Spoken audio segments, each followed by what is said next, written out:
Over 20 years ago, Alex Jones created the media platform called InfoWars, and in the decades since, it's grown into a truly remarkable institution with over 200 radio affiliates, tens of millions of unique website visitors monthly, and a 24/7 live news TV channel broadcasting from state-of-the-art studios in Austin, Texas. InfoWars has become the most trusted independent news source in the country, dedicated to delivering breaking news, live coverage of special events, and exclusive reports you won't find anywhere else.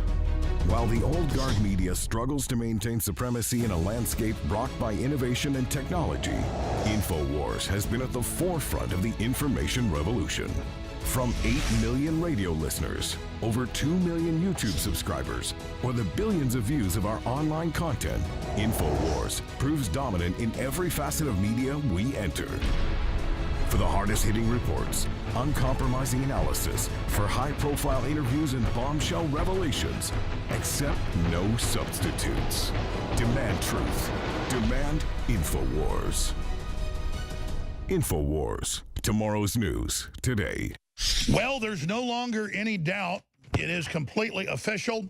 Multiple members of Congress, former head of the CIA, former deputy director of the FBI, they're all on the news, and Fox News is agreeing, saying remove President Trump from office. He is a Russian agent. They're saying remove President Trump from office with no evidence, total fraud. They are calling for the military to have a coup against the president. And then Brian Stelter, strangely enough, comes out and does a 5-minute piece calling for me to be removed from the air because I say they're making a move on the president. Meanwhile, I said, hey, watch the House Judiciary Committee hearings on censoring conservatives where they're calling for it. We turn on the YouTube live feed of it 5 minutes ago, and they're talking about me saying I said nobody died at Parkland and I bullied these students. Total lie. But they don't care because they're lying scum. They're absolute criminals making their move on this country. Now, what do they do when they get ready to launch a coup against the president? With the media backing whatever small paramilitary force they get to do it, they'll still say that represents our military, and they hope to bluff the military into going along with it. We are literally in the middle of history right now. They're making their move. They need a crackdown on the internet. And I've said they're going to build up towards the end of the summer, into the fall, with fake indictments, all of this, beating the drum. The summer of rage, they're activating all their Antifa, their communists, you name it. And then they are going to try to set the precedent to have the 25th Amendment take place to remove the president ahead of a military coup, or have them claim 25th Amendment during a coup and then have members of the cabinet at least play ball with the Democrats and claim that they're going along with it. But then those individuals will also be set up and removed as well. Because the Democrats, a year and a half ago in Atlantic Monthly, put out a plan to the establishment of how they would do this. First, remove Trump, get Republicans to go along with it out of fear. Then they'll overturn the entire 2016 election, have Homeland Security under Democrat control come in and take control of future elections. We'll be like Venezuela and never have a new real election again. Tomorrow's news today, next year's news today, they are in over 1,000 publications a day saying ban InfoWars. They're having judiciary hearing committees lying about us right now to set the precedent to ban InfoWars off the internet as we know it. In fact, we're grabbing the clip right now. It just happened like 7-8 minutes ago. This is a concerted effort. This would not be done unless they were making their move. So this is it, ladies and gentlemen. Toe-to-toe with the globalist. It's incredible. It's absolutely incredible that on the Russia issue, Trump has been manipulated into sending TOW missiles into Ukraine to attack the Russians, massive sanctions on them, massive energy deals, crushing Russian companies, which is fine with me. That's free market. I mean, Trump has been kicking the Russians upside the head. And then they sit there in the media and act like he's Putin's puppet. And Arnold Schwarzenegger, the admitted Nazi roid head, drug addict, you know, total joke fraud, comes out and says he was a wimp, that Trump was a wet noodle. No, you are a wet noodle. You're the one that's had over 100 surgeries. You're the one that fried his body with massive, steroid use. You're the joke. Trump is 72 years old and a bull. You are 70 years old and look like the crypt keeper. So you'll be shoveled into your grave soon enough, you Nazi pig. just like your stinking father and your stinking brother. So go to hell, you Nazi piece of filth. America will crush you. Don't worry. Excuse me. And the Southern Poverty Law Center and ADL and your other Nazi collaborators that fund your stinking Nazi ass. All right, I'm done getting angry. Excuse me. I'm going to be a good person now. Start your engines for the main battle for the Republic. The energy level is now reaching a stratospheric level. Get ready. Infowars.com, newswars.com. Tomorrow's news today. Everybody watch your 6. Oh, and did I mention spread the live links? You are the resistance. We'll be back. I think you have to step back even in just a short time after this and say, what next? You've seen senators come out. In the past, we've seen a senator who's in the midst of a painful illness, Senator McCain. You've seen senators like Jeff Flake who are leaving the Senate. Now you see Marco Rubio still obviously in the fight, speaking out. My question would be, when do members of the president's inner circle start to say, look, we have an overseas dilemma where you are portraying us in terms of the American government as worse than a tyrant. That is Vladimir Putin. Secretary of Homeland Security came out with statements this week about continued Russian interference. This was not on Obama's watch. That's this week. FBI director continues the investigation. Department of Justice continues support for the investigation. Congress continues saying that this investigation is legitimate. Curious point in American government. When do we see almost a shadow government come out and say, we cannot side with the government, whether it's the cabinet or the Senate? I think that's the big question. Well, let me give you one bottom line. As a former government official, government's going to kill this guy.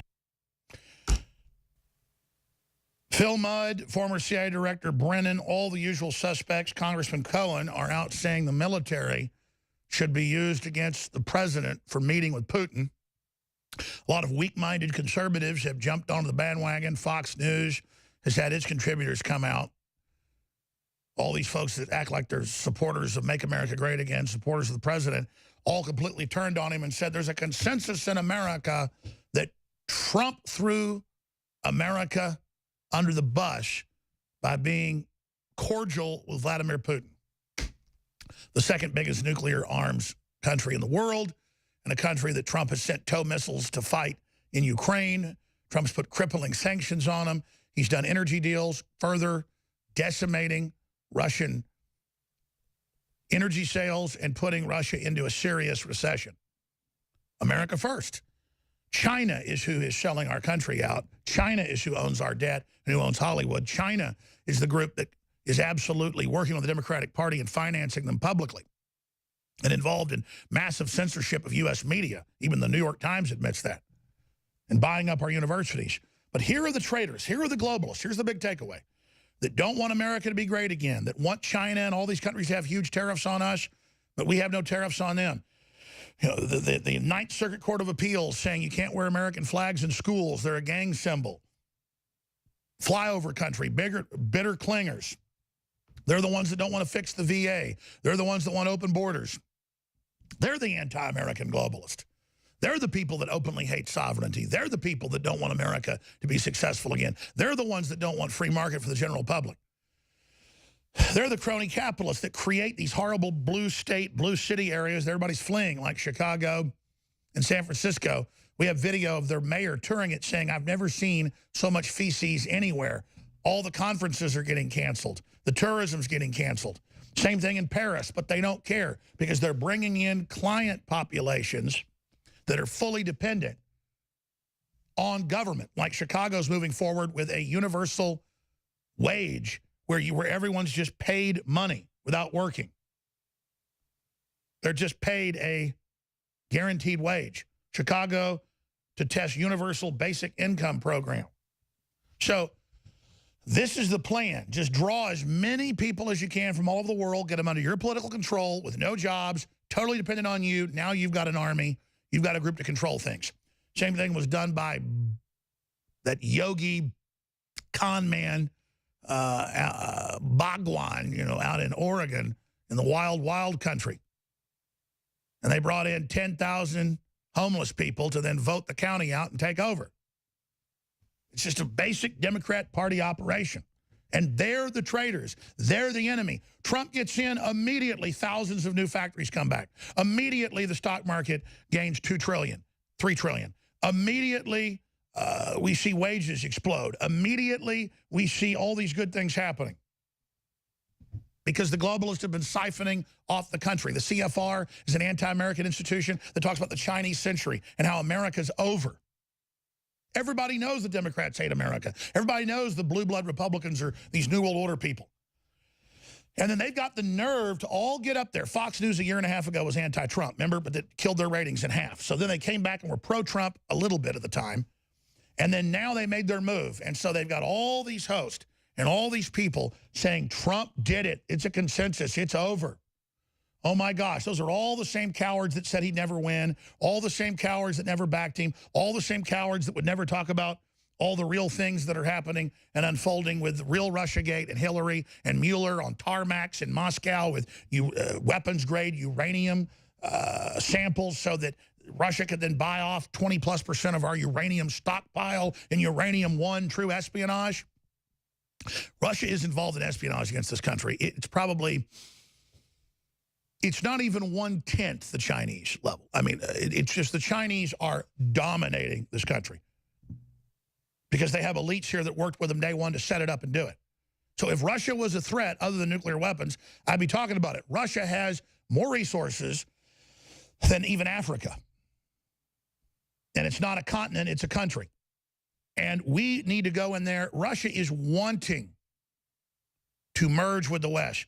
Russia is wanting to be free market. Russia is wanting to be Americana with its own flair. That's why the globalists are panicking, because it's the perfect alliance against the Chi-Coms and the EU and the globalists. We get Russia on our side just because of their geographic control of Eastern Europe right through the stands into Central Asia, into Asia, all the way into Far East Asia. We have global domination of the chessboard, as it's called by Brzezinski. But Russia's sovereign, just like America's becoming sovereign, and they can't have that happen. When we come back from break,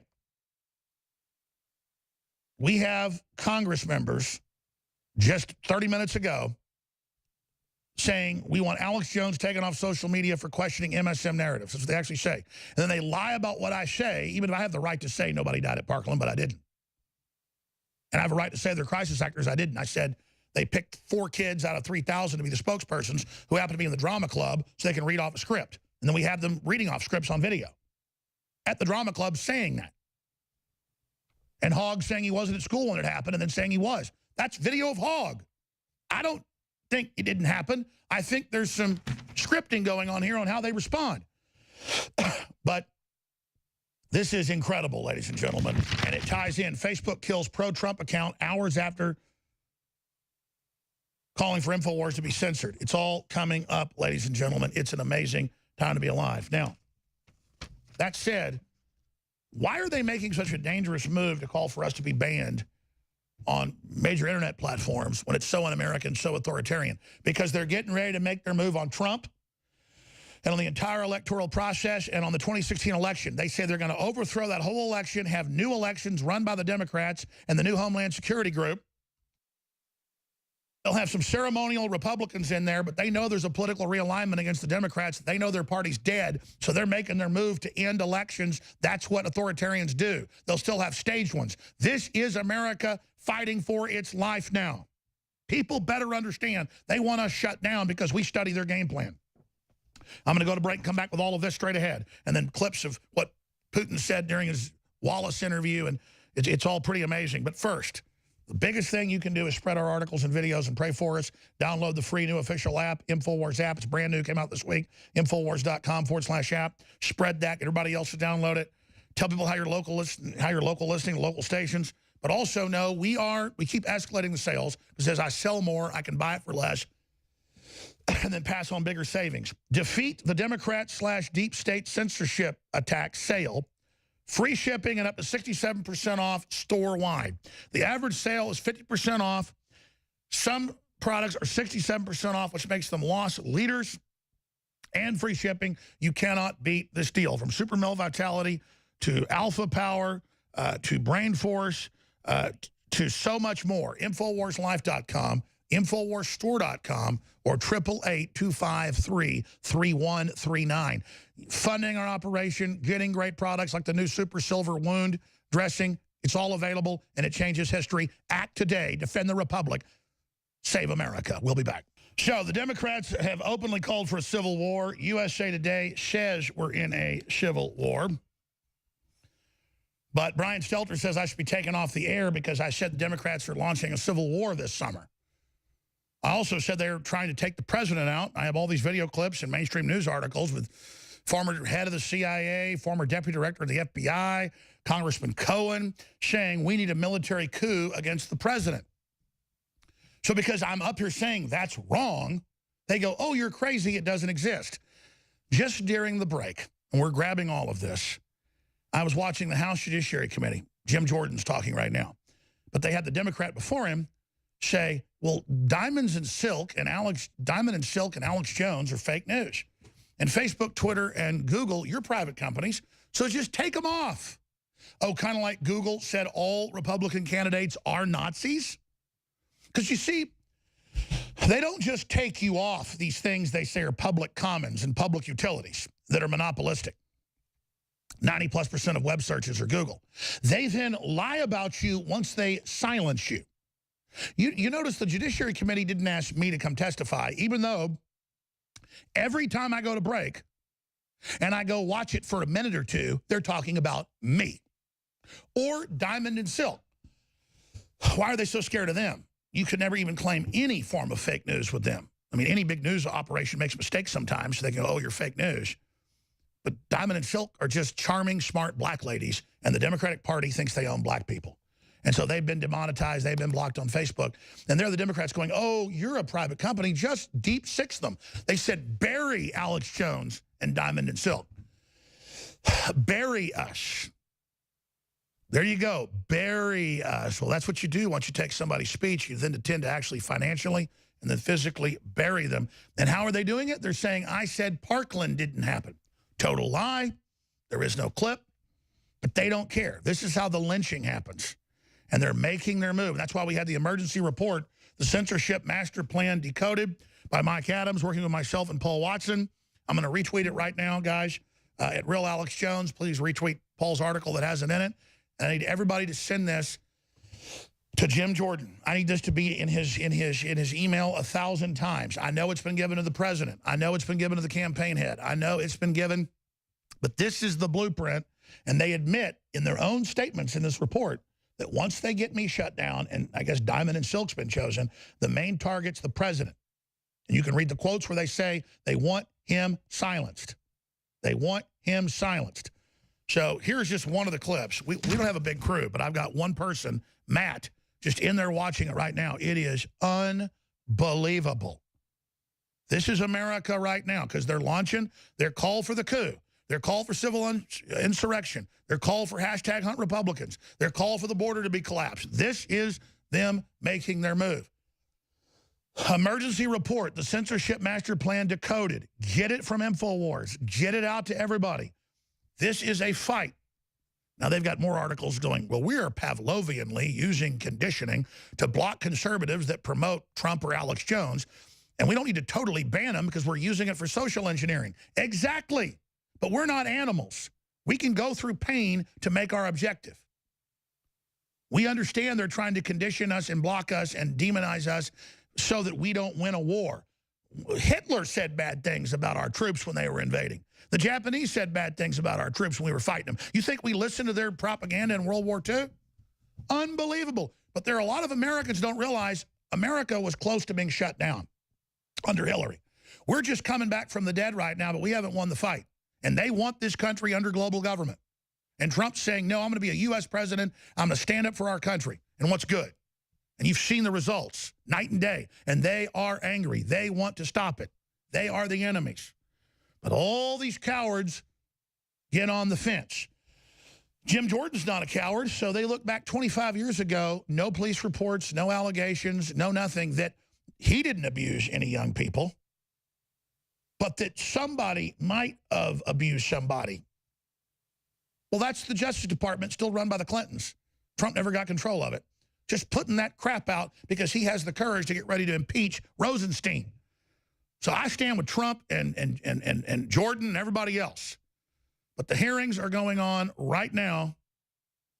They're happening right now. Can we punch up and show TV viewers the Judiciary Committee hearings? Here it is. They want Alex Jones taken off social media for questioning MSM narratives. That's it. They don't want us questioning narratives, then they misrepresent. That's Mr. Dutch. Here it is. I represent Parkland, Florida, and in this discussion of social media, the first thing that comes to mind for me is the savage attacks on the student survivors of Stoneman Douglas. One of the most virulent strains of these attacks was that the students didn't survive a school shooting, that they were crisis actors. Hit pause. How do you pronounce his name? Deutsch? Is that Dutch? D-E-U-T-C-H? Yeah, Dutch. I think I'm going to go to his office. Nicely friendly, though. And I need constituents of his to go to his office, and I need to go to his home office and go to his office in D.C. and just come to his door and say, hey, man, show me a video of me saying nobody died. Show me a video of saying that they're crisis actors. That's a lie of Brian Stelter and CNN, and they know it. That's what they do. So he can be the victim and say, I'm beating up these kids, the 4 chosen out of thousands to go out and be anti-gun because they're anti-gun, their parents are anti-gun. They're spokespersons. They're flown around on Democrat Party airplanes. They have speeches. They say gun owners are bad people. Hogg calls me names and calls me a con man. All I say is, come on and debate me, Hogg. He won't do it. But here he is misrepresenting that I'm hurting children, so let's get rid of the First Amendment. This guy wants to steal your birthright. Here he is. By some mysterious cabal to finally get Congress to do something about gun violence. And in the weeks after the shooting, Alex Jones's YouTube channel posted a video that was seen by 2.3 million subscribers, alleging that these were merely, that these were actors and not real students who had experienced the most horrific thing anyone could possibly imagine. The video violated YouTube's rules against bullying, and it was removed. An article posted to Slate.com describes this as a strike against the channel. Ms. Downs, how many strikes does a channel get? 3. Typically, a channel gets 3 strikes. Hit pause. And then doesn't matter. They removed him, and it was in Bloomberg that I didn't say that, and that it was a fraud, and that Southern Poverty Law Center crew, you can't make this up, that they hired, did it and lied. We put it up on our own servers. They got 14 million views, buddy. And everybody saw what I really said. The video was about the police stand down, and that's why you wanted it down. And we broke it first with eyewitnesses, and a week later, it was confirmed. Let's finish up. The video we're just playing? Can we play that? Thanks. Ms. Downs, does Google think that this is a problem, and what is the solution that you're coming up with to address it? All right, stop right there. We're going to come back. Just imagine if we could respond at the hearings. Those strikes were removed. They were fraudulent because you and the Democrats lied because you're a bunch of anti-American trash. Unbelievable. Spread the live links. Get past the censors. Tell folks about local stations. We will save America. We will defeat these lying scum. The globalists and their allied traitors, their collaborators, think you're stupid. They think I'm dumb. They think we're weak. They think they've got us. Coming up, I've got a bunch of clips of Putin being interviewed by Wallace on Fox. I've got clips of Putin pointing out the $400 million laundered out of Russia to manipulate the election, what really happened, and how they've got giant anti-Russian forces in Russia that Soros and Obama were funding and Hillary was funding, and how they used those forces, including Ukrainian forces they had in the election, which is all admitted. And how the real meddling is by the Democrats. And it's not that, and then Media Matters, run by George Soros, the Nazi collaborator, has headlines like, Jones backs Putin, puts out Russian propaganda. It's admitted that 80% of the bots out of Russia were Hillary funded. It's admitted 80% of the money in the campaign was Hillary. That's all admitted. Just like they spied on Trump during the campaign, they denied it. They admitted it before. Now, I don't want to make this broadcast about me, but here's the headline. They're having House Judiciary Committee hearings that aren't even on C-SPAN, they're online, that we're trying to watch in live time, and all they're talking about is me and Diamond and Silk trying to ban those poor black ladies from being on the internet, and they're defaming them. But they've got immunity in Congress. You've got this Congressman Dutch from the Parkland area reading a Southern Poverty Law Center script. I mean, I know what he's going to say next. That is Southern Poverty Law Center. We'll play it in a minute. If you just joined us, saying Jones says nobody died at Parkland and bullied the students and said that they were crisis actors. No. And he says YouTube took down the video and bit a strike. No. They took down our video on the police stand down that was later confirmed with eyewitness students on the show. And we posted it ourselves and got 14 million views. Put Bloomberg up, please. Because we're going to send this to the Google and the congressman and all of them. YouTube's new moderators mistakenly pull right-wing channels, and they go on to admit that they took our videos down and had to put them back up, and then indeed we didn't even do what they said. But why would you take our video down if we didn't believe their official story? I'm now told, I haven't seen it yet, they're talking about moon hoaxes, saying I said we didn't go to the moon. I say we went to the moon. But Fox News has had specials about nobody going to the moon. Does that mean Fox News is banned? CNN's been caught lying about WMDs and staging debates and giving the questions to Hillary. Should they ever get a debate again? They shouldn't be able to hold the debate again. They're totally discredited, but they shouldn't be taken off the air. They should just be discredited and go bankrupt because people know they're a lie. So you think about the magnitude. This is just one clip I've been given. I'm told there's a bunch of others. I can't watch it in live time. Of going, he hurt the children, he bullied them, he need to be off. David Hogg's a politician flying around the day after on Democratic Party George Soros-funded planes as an anti-gun spokesperson. Then they call for me to be taken down for pointing that out. That doesn't mean David Hogg said he wasn't at the school, and then he said he was. I'm not saying it didn't happen. I'm saying the guy's saying a bunch of different stuff. So which David Hogg do I believe? And again, people don't believe mainstream media anymore. That's why you guys just can't get rid of me and have all this get better, and they know that. They're setting the precedent with Diamond and Silk, Alex Jones, and WikiLeaks. And, oh, I was watching a video of how they're lying about those sweet ladies, calling them fake news. They're fake because their average video got a couple million views. They're fake because they can, in their house, have more viewers than CNN anytime they want, and you guys don't like it because you're a bunch of liars. And you don't want me to be able to counter you, Mr. Dutch.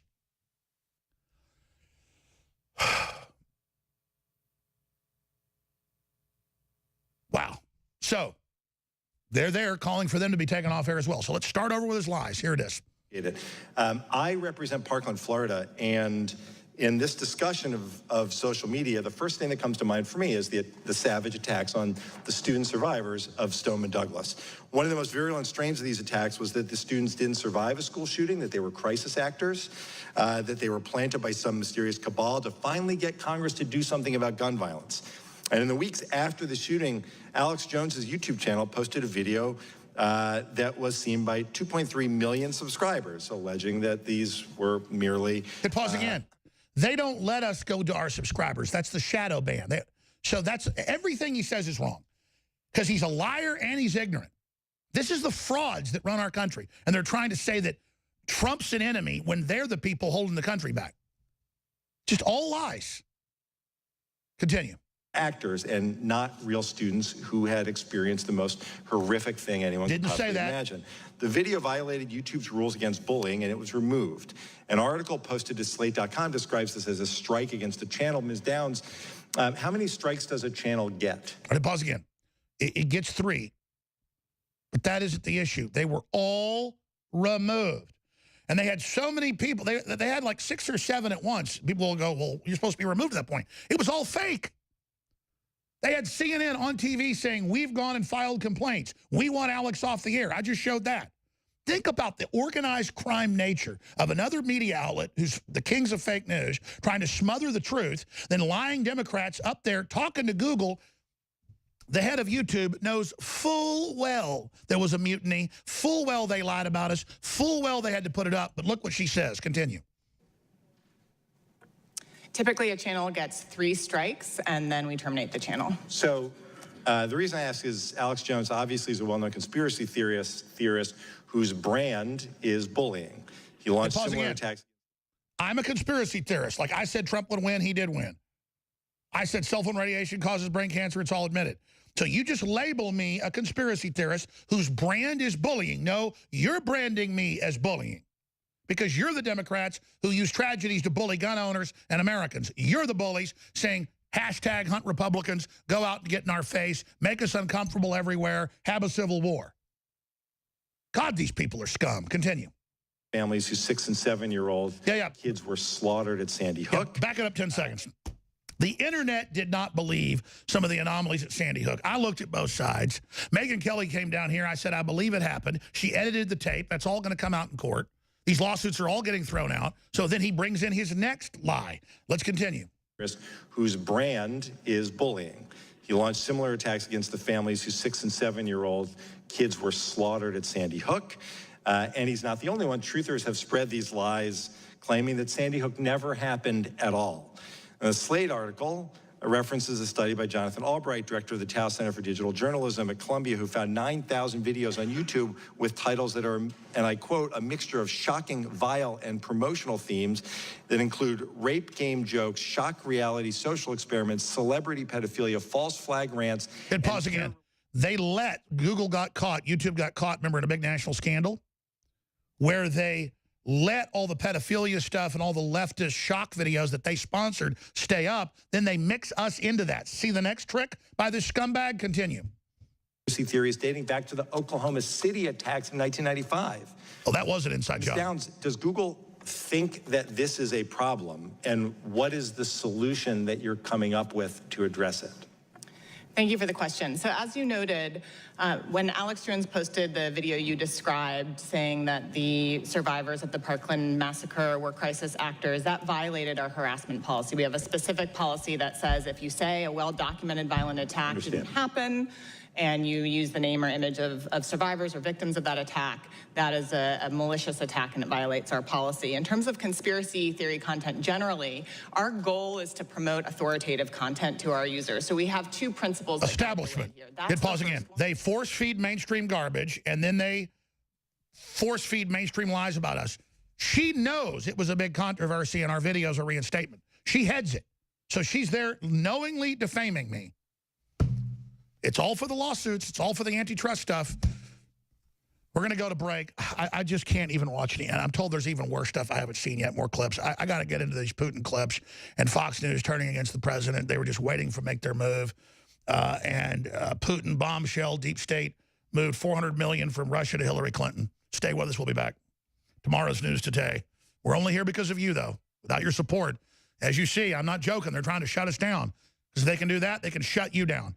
However you're listening, spread those links now or they will win.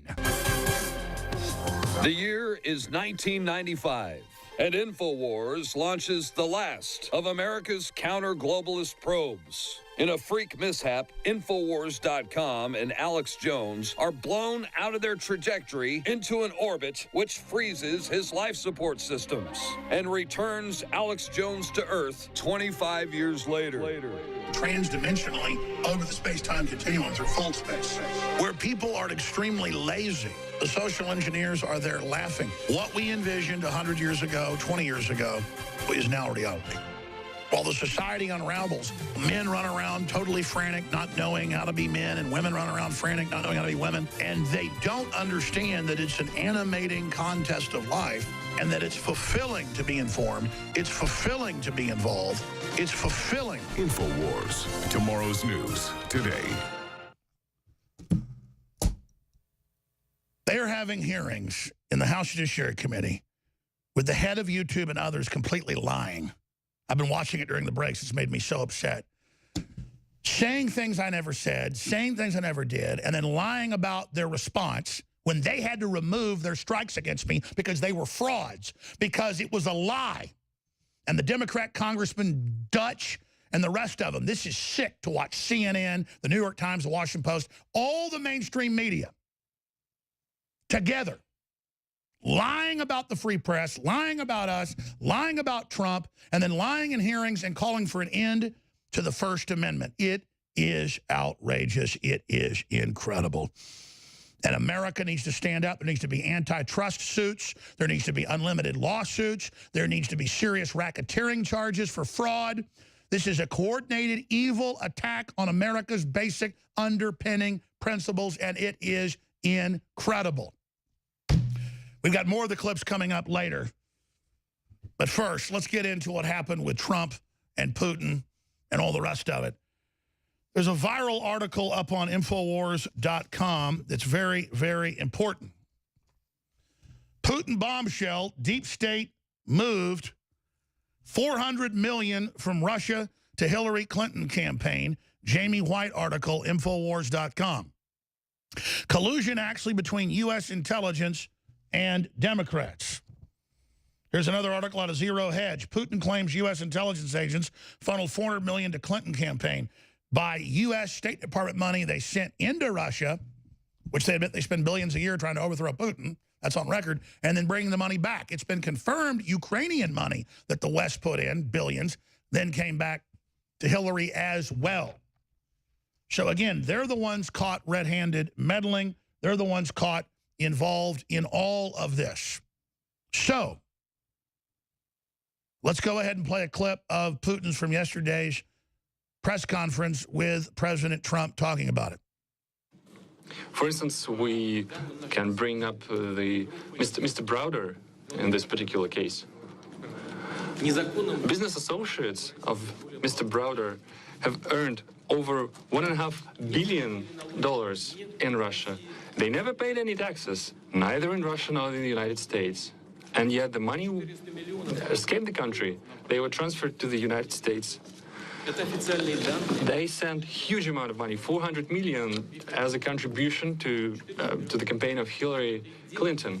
Well, that's their personal case. It might have been legal, the contribution itself, but the way the money was earned was illegal. So we have a solid reason to believe that some intelligence officers accompanied and guided these transactions. So we have an interest of questioning them. But we can that could be a first step, and we can also extend it. Options abound, and they all can be found in an appropriate legal framework. And that's Bill Browder is who he's talking about. The article's up on Infowars.com. We'll retweet it right now at Real Alex Jones. But this is a total war. They don't want this being discussed. And Trump brought up Hillary's server. Who cares who got into it? She had it illegally. She was letting all these countries get into it, selling out our secrets. That was a Dropbox to foreign countries. All these fake indictments by Mueller, they keep getting thrown out, so he files new ones. But then you get into the Republican leadership and all these Fox News hosts saying there's a consensus. Trump threw America under the bus. It goes on and on and on. So the question is, even the London Independent's reporting on this, who is Bill Browder and why did Russia issue an Interpol arrest warrant for the British Putin critic? And then it goes into all of it.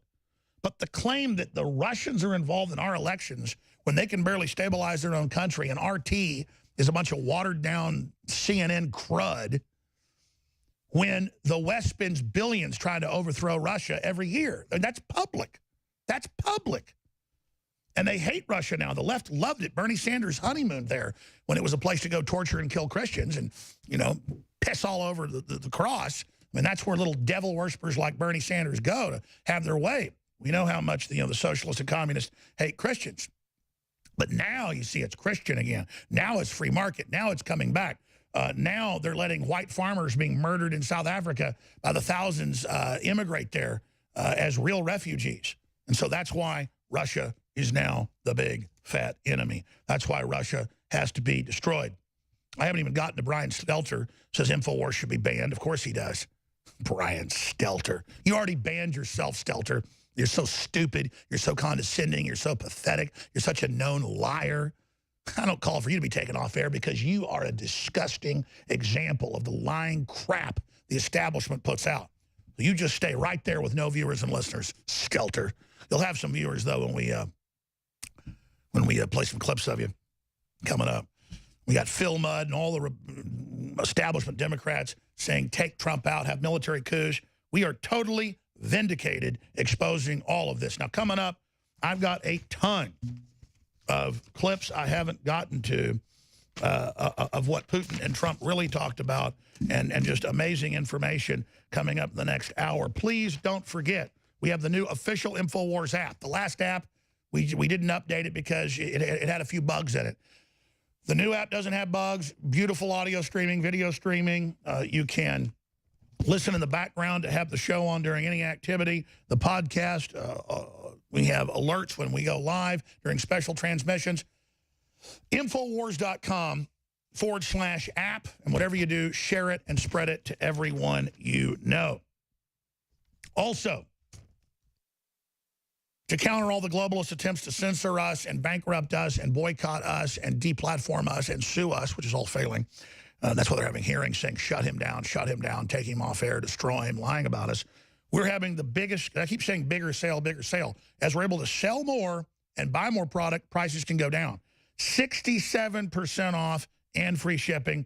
Defeat the Democratic globalist censorship operation super sale. That's the name of it.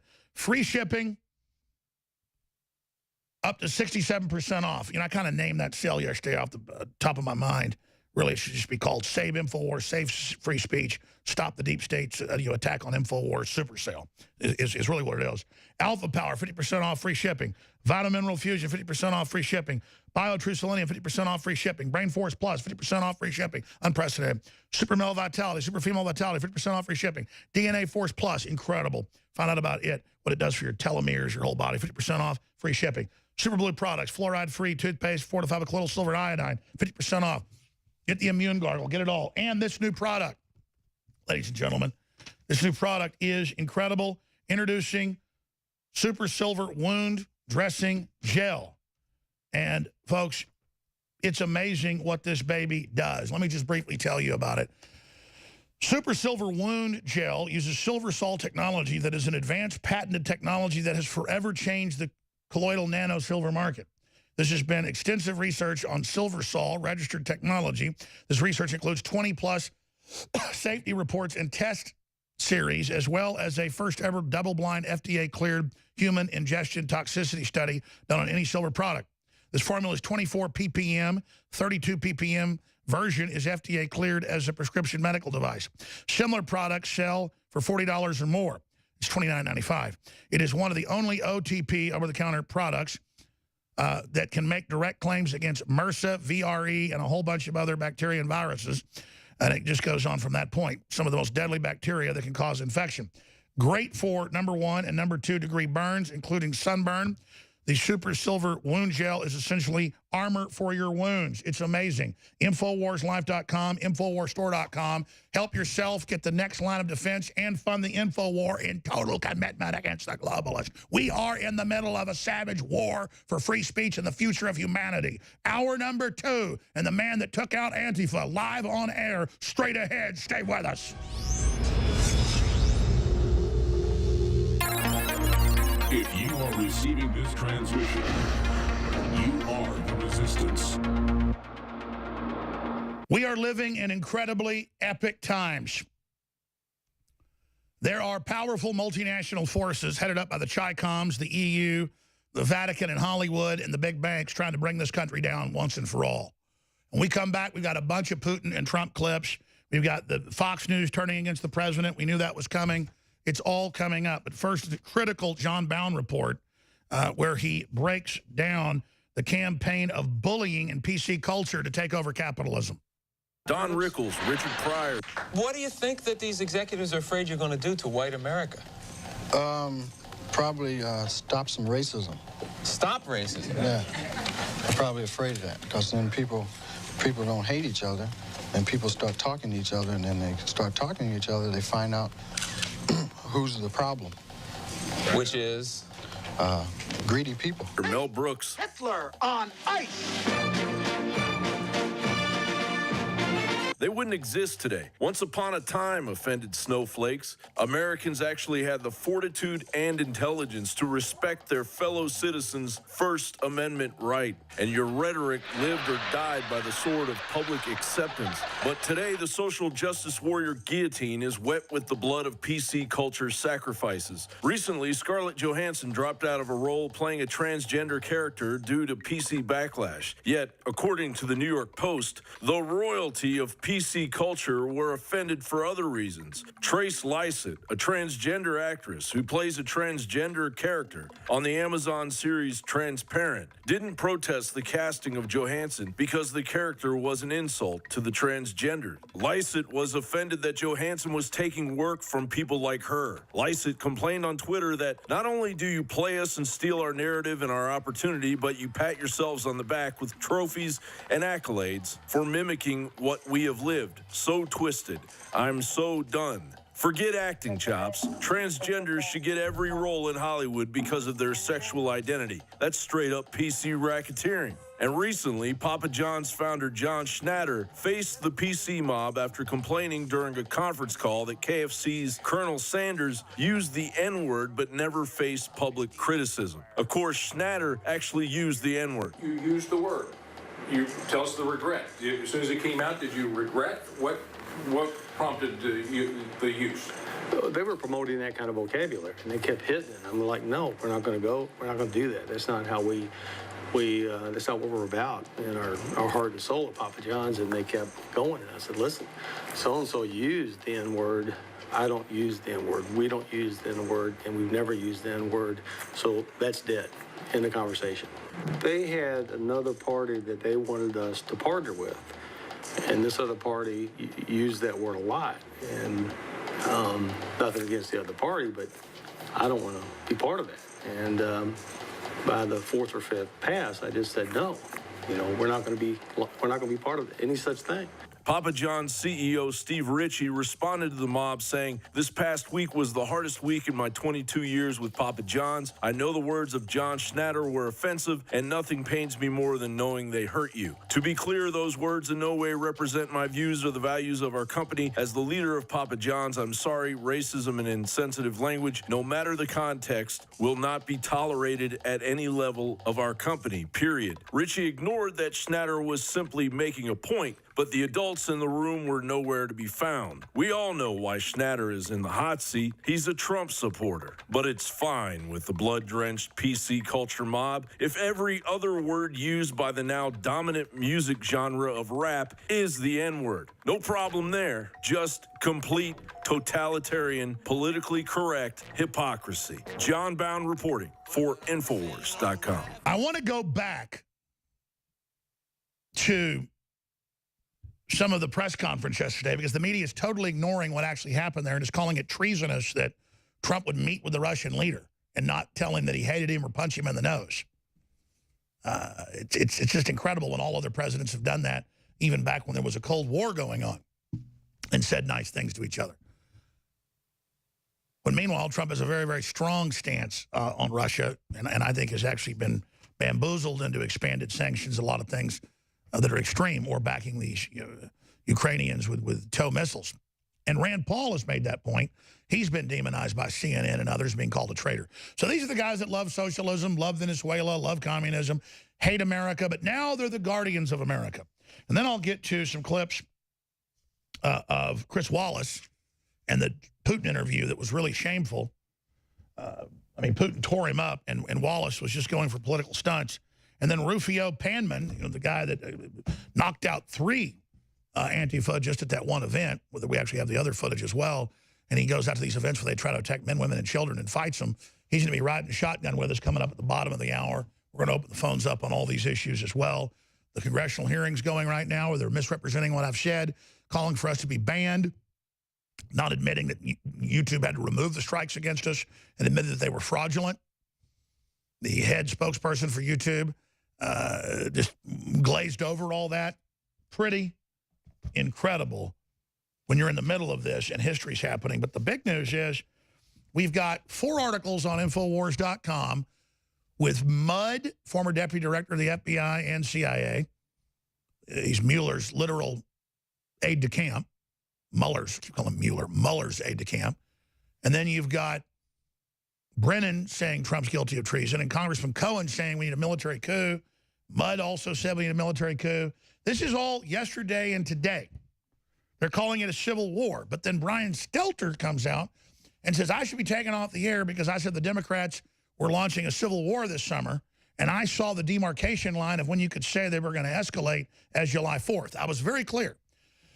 They semantically use that to deceive their audiences with a giant rollout over July 4th and ongoing in thousands of publications on every major TV news program that I've seen, ABC, NBC, MSNBC, CNN, you name it, that I said that there'd be war in the streets and the North and South killing each other on July 4th. Never said any such thing. I quoted USA Today saying we're already in a civil war. USA Today, June 25th, America is headed towards a civil war, and it's already begun. Already begun. USA Today.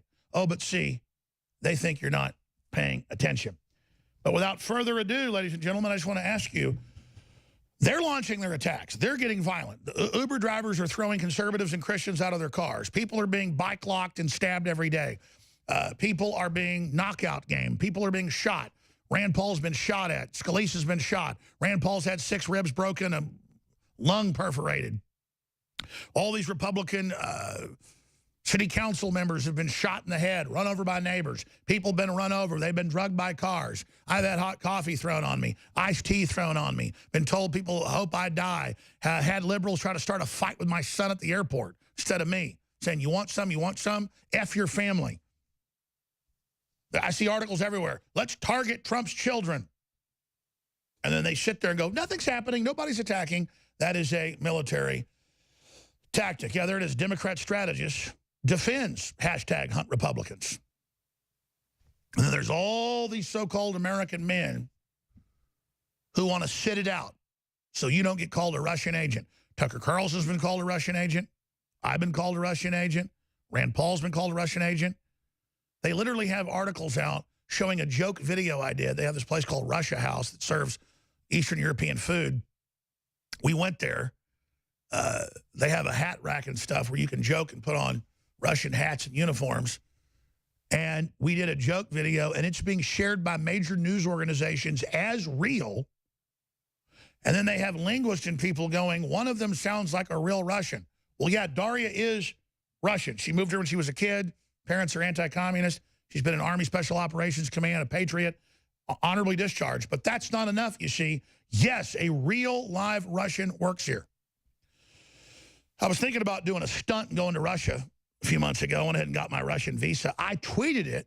The media grabbed it and said that they had gotten a copy of it, that they'd found a secret document. This is the next level. Meanwhile, I support making the country great again, rebuilding our military, cutting taxes, getting thousands of factories back, unifying the nation, coming together. Russia's doing that for us?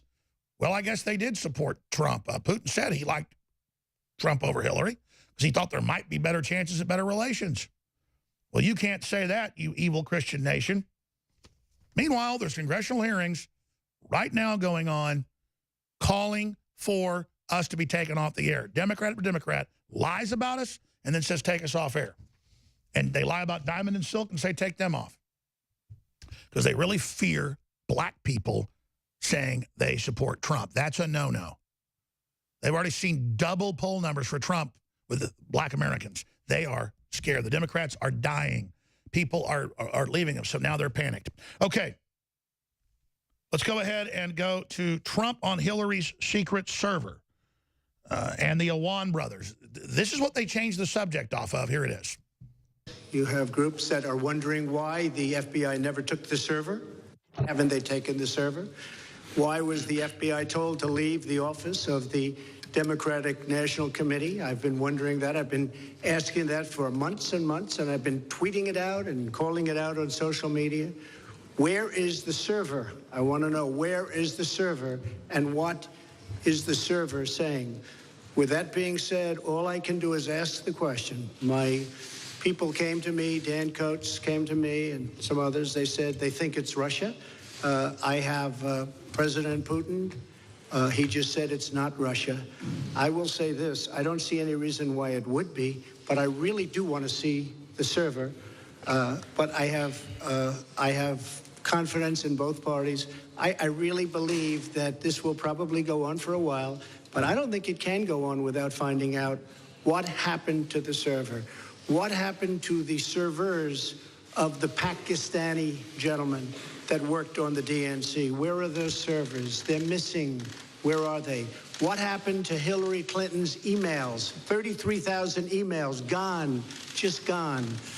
I think in Russia they wouldn't be gone so easily. I think it's a disgrace that we can't get Hillary Clinton's 33,000 emails. So I have great confidence in my intelligence people, but I will tell you that President Putin was extremely strong and powerful in his denial today. And what he did is an incredible offer. He offered to have the people working on the case come and work with their investigators with respect to the 12 people. I think that's an incredible offer. Okay, thank you. Yes,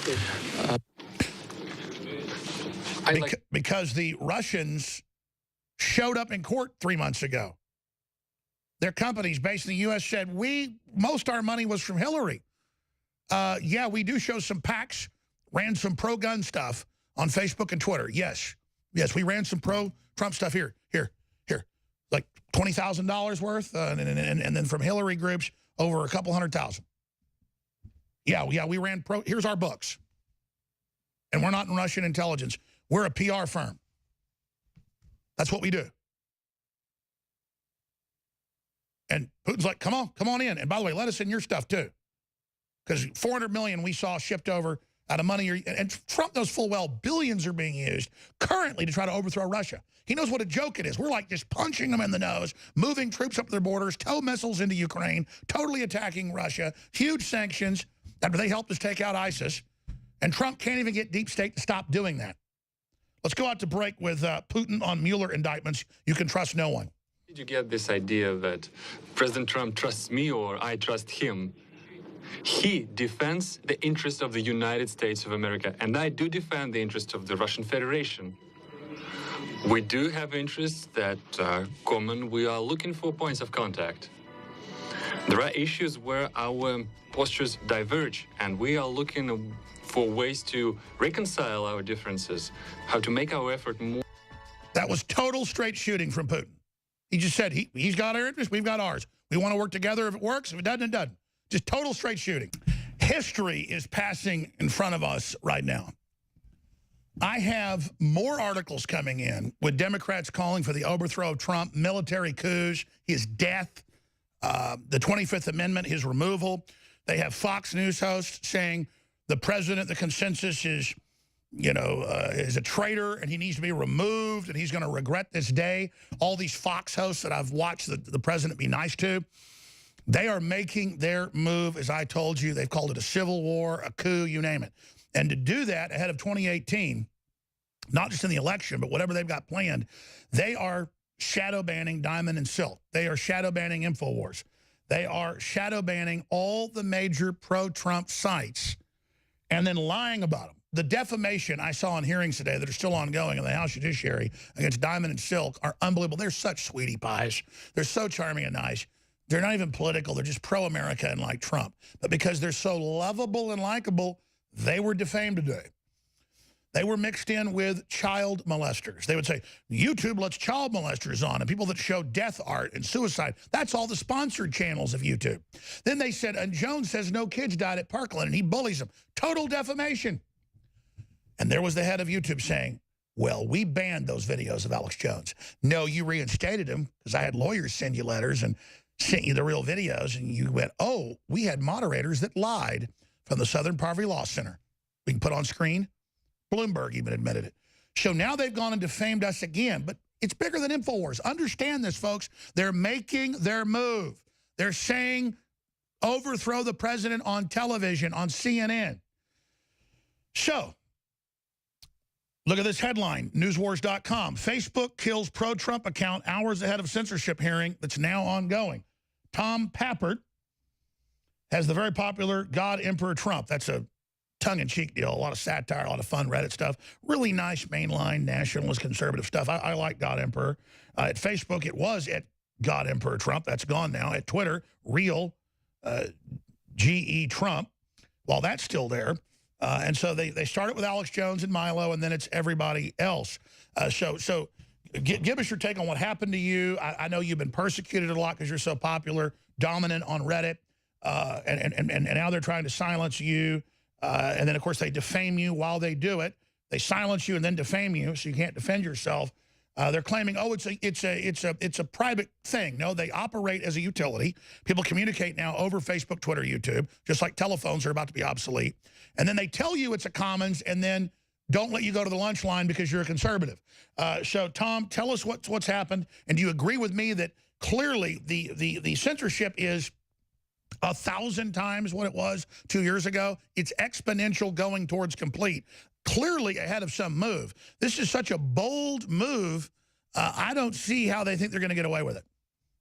Well, you're absolutely right, because it's escalating. You know, a lot of people will say, well, what do you want, Tom? And I say, well, it would be nice if they would just go back to how it was 2 years ago, where I could share an InfoWars article and people would actually get to see it. But of course, now we all get so punished in the algorithm, it's impossible for anybody to get out there. So this is the 6th time they've come after my Facebook page, God Emperor Trump, which is just a fun, joking page. You know, we are not bad people. We're just Trump supporters. Like you say, we're just mainstream Trump supporters. 6th time they've gone after us. What they did at 1 in the morning, as soon as everybody was in bed and going to sleep, they took down the page. They unpublished it. They didn't remove any content. They didn't give us an explanation as to what we did wrong.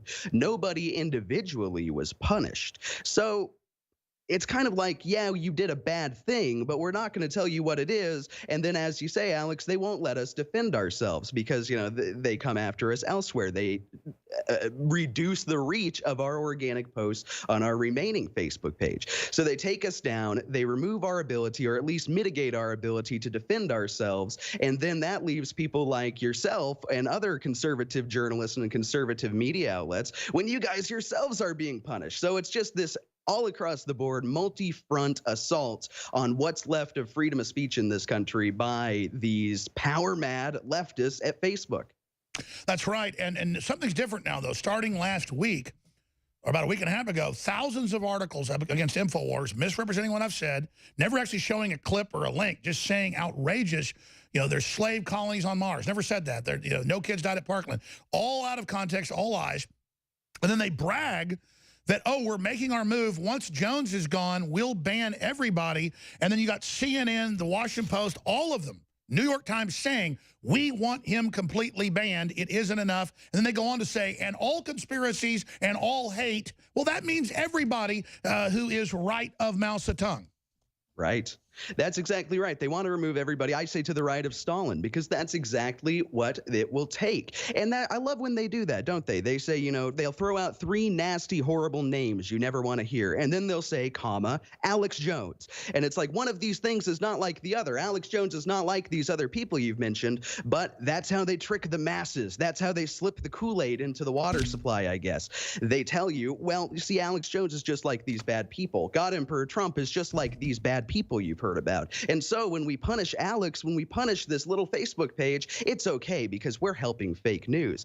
And it's just, you know, it's the laziest non-argument I've ever heard of. This person's bad, let's gun him down. That's essentially what it amounts to. It's childlike. And I think, like you say, I don't think they can get away with it because Americans and patriots all across the globe, anybody who hates the globalists, really, we're all very smart people. And they expect us to believe this nonsense that, you know, probably wouldn't have worked if it had been pushed in the 1960s.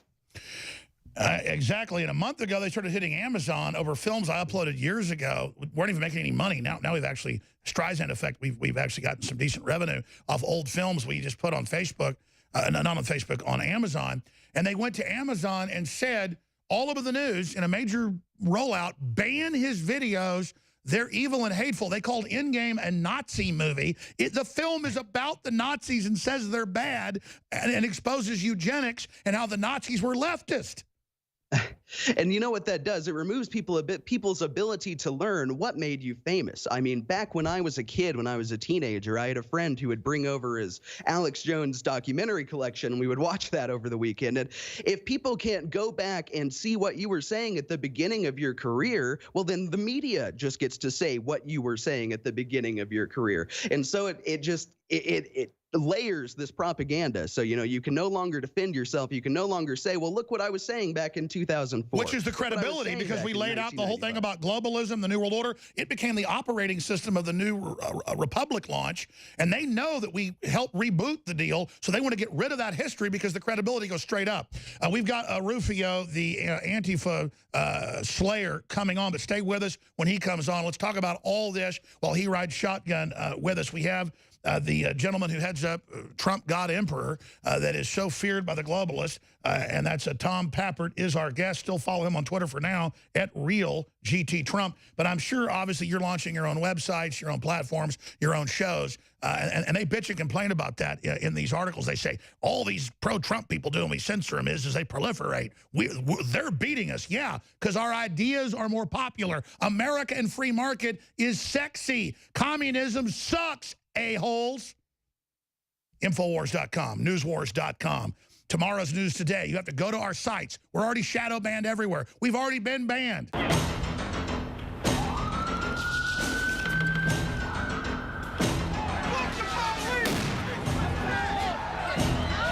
Political outrage turns bloody in Berkeley. Our KPIX5 crews were right in the middle of the chaos as both Trump supporters and anti-Trump activists come to blows. Protesters followed Trump supporters to their cars as they left the convention center. Around the corner and away from police protection on San Carlos Street, a mob mentality took over. You voted Trump! You voted Trump! Oh, yeah! What do you say to the people who dragged a poor white guy out of a car and beat him? Oh my goodness, poor white people, please, oh my, stop. These were pure attacks. Trump supporters, men, women, even the elderly, left this building last night and walked right into danger. This Trump supporter was the first casualty of the day, with blood streaming out of his face. Pro-Trump and anti-Trump protesters got into it. They're throwing things at the guy who has a Trump shirt on. Oh, he just got knocked in the back of the head. He just got punched in the face. And now they're rushing him.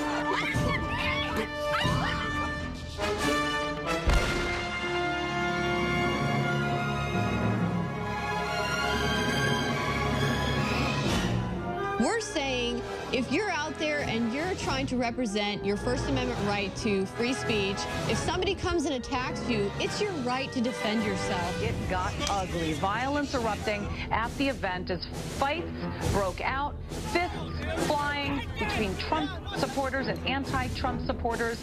It gets pretty ugly.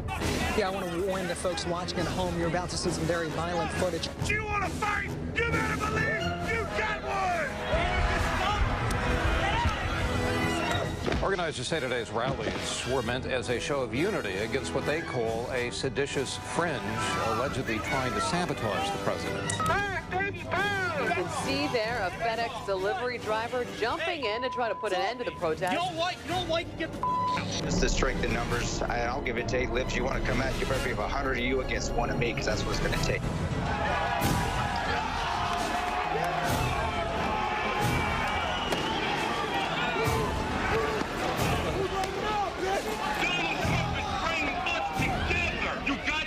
This is the heart of 1776. You don't want that. Rufio Panman is our guest, and of course he's been going out to a lot of these events on the West Coast where the left comes out and beats up women, children, you name it. And then when actually they have another rally and a few men show up 10-1, they also beat them. Same thing's happening in England. He's riding shotgun with us for the rest of the broadcast. He'll also be in the War Room with Owen Schroyer today, and they're going to be having a Proud Boys event tonight. I don't know if you want us to announce where it is. We will. Maybe Antifa will show up. We're not hoping for that, but because they're such cowards. But Rufio, good to have you here with us. Glad you flew here. Yeah, it's my pleasure. We're going to be getting into all the censorship you've gone through. This is a war, and just pointing out that we are the underdog. We're not the establishment. They always go, oh, the Republicans have the House, the Senate, the judiciary, the legislature, the executive, the 3 branches of government, the legislator, the executive, and the judiciary. But that's not the real power. All the big corporations, Hollywood, all the big money, all of it is attacking nationalists, attacking conservatives. And this is like America's last stand. We're going under globalist control if we don't turn this around. They're having hearings right now on banning InfoWars and banning Diamond and Silk. Tom Pappert of Trump God Emperor, millions of fans, hundreds of 300,000+ on their one fan page. Obviously, everybody knows Trump got emperors, just fun Reddit type stuff. But because he's popular, he was banned today ahead of these hearings. We're going to go back to him in a moment. But coming up the next hour and 15 minutes we have, Rufio, what are some of the areas you want to get into? Well, just like you said, patriots are being attacked all over the place, whether it's funding, support, just, living their daily lives. On any level, whether you're as involved as I am out on the streets or just barely supporting by, using Facebook, people are attacking you, and it's a serious problem a lot of us are facing. I never asked you this question when you were last on, because I know you use a nom de plume, which is great. It's good to have your cake and eat it too, have your free speech, but not have them target your family. I would imagine you're quite the target now at these Antifa rallies where there's a prayer vigil and they try to come attack folks. I mean, I would imagine you're now kind of like, one of the top guys they're gunning for. Oh, yeah, I'm sure. It's all over Twitter, Facebook, Instagram, everything. But what they need to realize is I have my boys, too. And just like, a lot of people say, it takes about 10 of them to take out one of us. So, that's where we stand in the situation. Why is it that case all over Europe, all over the U.S.? A woman will beat up 3 or 4 of them. Yeah, and that's a victory to them. They'll go and brag about that to their comrades, but... Which shows what man would be proud of attacking a woman. Yeah, there is no man. No man that can claim being an actual man. That's what I would say. Let me ask that question of the fella who heads up Trump Got Emperor, Tom Pappert, who just got censored out of these hearings today. What do you think's going on in the mind of these mentally ill people? Well, I think they're very, very lonely, first of all. And so part of it is, you go out, you get 5 of your toughest little stick friends together, and you go and you beat up a woman, and that is, to them, that's a wonderful social event, and it's an opportunity for them to all come together and really fight back and resist the evil Trump administration. And so, it goes... A lot of what you're talking about, they have no community, they have no friends, they have no tribe. They're not like, a patriot where I can pick up the phone and talk to any number of people who will say, what on earth is going on with Facebook now? They're just lonely, cripplingly sad people. And I think that going and beating up a woman or getting beat up by a woman, as it more than often ends up being, I think that's just an exciting way for them to get out and make friends, to be completely honest. And then they're backed by all these tech heads who own slave factories in China, who don't allow free speech, who don't pay taxes, and then they run around beating up middle-class people saying, we're communist, we're anti-free market. They couldn't be a more pathetic group. Yeah, definitely. Yeah, they're attacking everybody. This is where their strength is just by attacking everybody on social media, trying to take away your funds, trying to ruin your reputation any way they can. They're the ultimate bullies. Right. And then they say, we're bullies. They just said that in Congress today. Congressman Dutch said that Alex Jones's media system is bullying. He is bullying. No, they're the bullies. In the 3 minutes we've got left, Tom, other points you want to add about the systemic censorship manipulation you've seen, and how do you think Trump should counter this? I think one of his only big failings is he really needs to go with antitrust. They need to really go I've been watching these hearings. I got our tech people watching it. And just these congressmen and women are so ignorant. The Republicans just don't understand. It's why we wrote this big report for them. They just need to get this. Well, I think reading that report is a good place to start for all legislators. Those are the people who need to read it. What was it? 10 years ago, you had the one legislator saying, well, the internet, that's tubes, right? These are not the most tech-savvy people out there, first of all. So we need to somehow have a big public campaign to explain this issue to our legislators, that there will never be another Trump president. There will never be another conservative populist uprising if we allow them to demolish our First Amendment like this. And reading what was happening to you, Rufio, just in the last couple minutes on Twitter, that's disgusting. The fact that they're taking away your money, they're attacking people's funds, our ability to get out there and really fight this fight. And I think it goes back to the fact that these are cripplingly lonely people. They look at us, trying to cut our supplies off. Popular. This is a war. They're trying to cut our supplies off. Right. I mean, hell, they won't even let Christian groups just take it away. Have music videos on Facebook now. Zion's Joy, just singing about Jesus, that's banned. I mean, they've banned Christian stuff off their calendars at Google and Apple. Yeah, there's no link, so they won't go. Let me ask you this, Tom, in closing. They're making their move. I want to have you back up again. I love the work you do. Actually, hearing you're a really smart guy. gut level, where do you think this is going? I think they're losing. But if listeners and others don't support all of us and realize it's a war, if people don't resupply us who are listening and don't understand they can't just count on others now, we could lose. Well, see, that's the trick. We need support. You know, it's as we're being crushed down, it just makes us need people's support even more. And that's why it's so important that people go to InfoWarsStore.com and people go to my remaining social media presences and try to find us while they still can.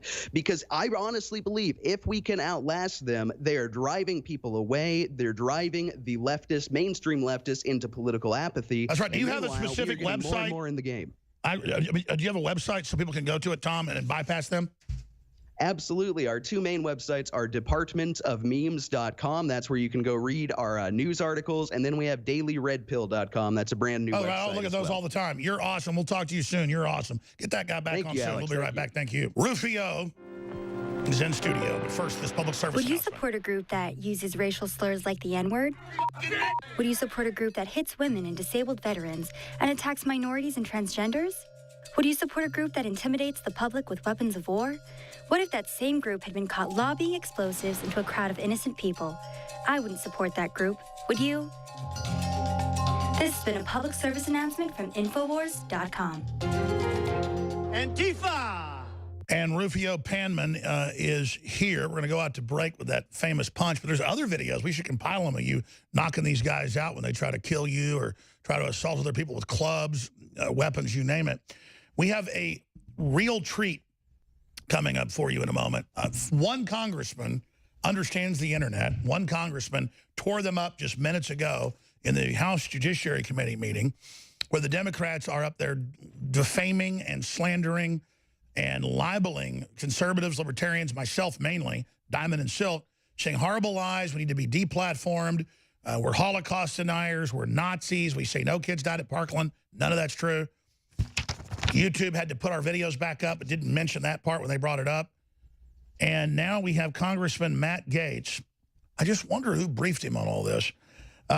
Blast social media giants over free speech protection hypocrisy. It is powerful. It's coming up at the end of this segment in a moment. But riding shotgun with me is Rufio Panman on Facebook for now at Rufio Panman PB and Instagram Rufio_Panman. Listen.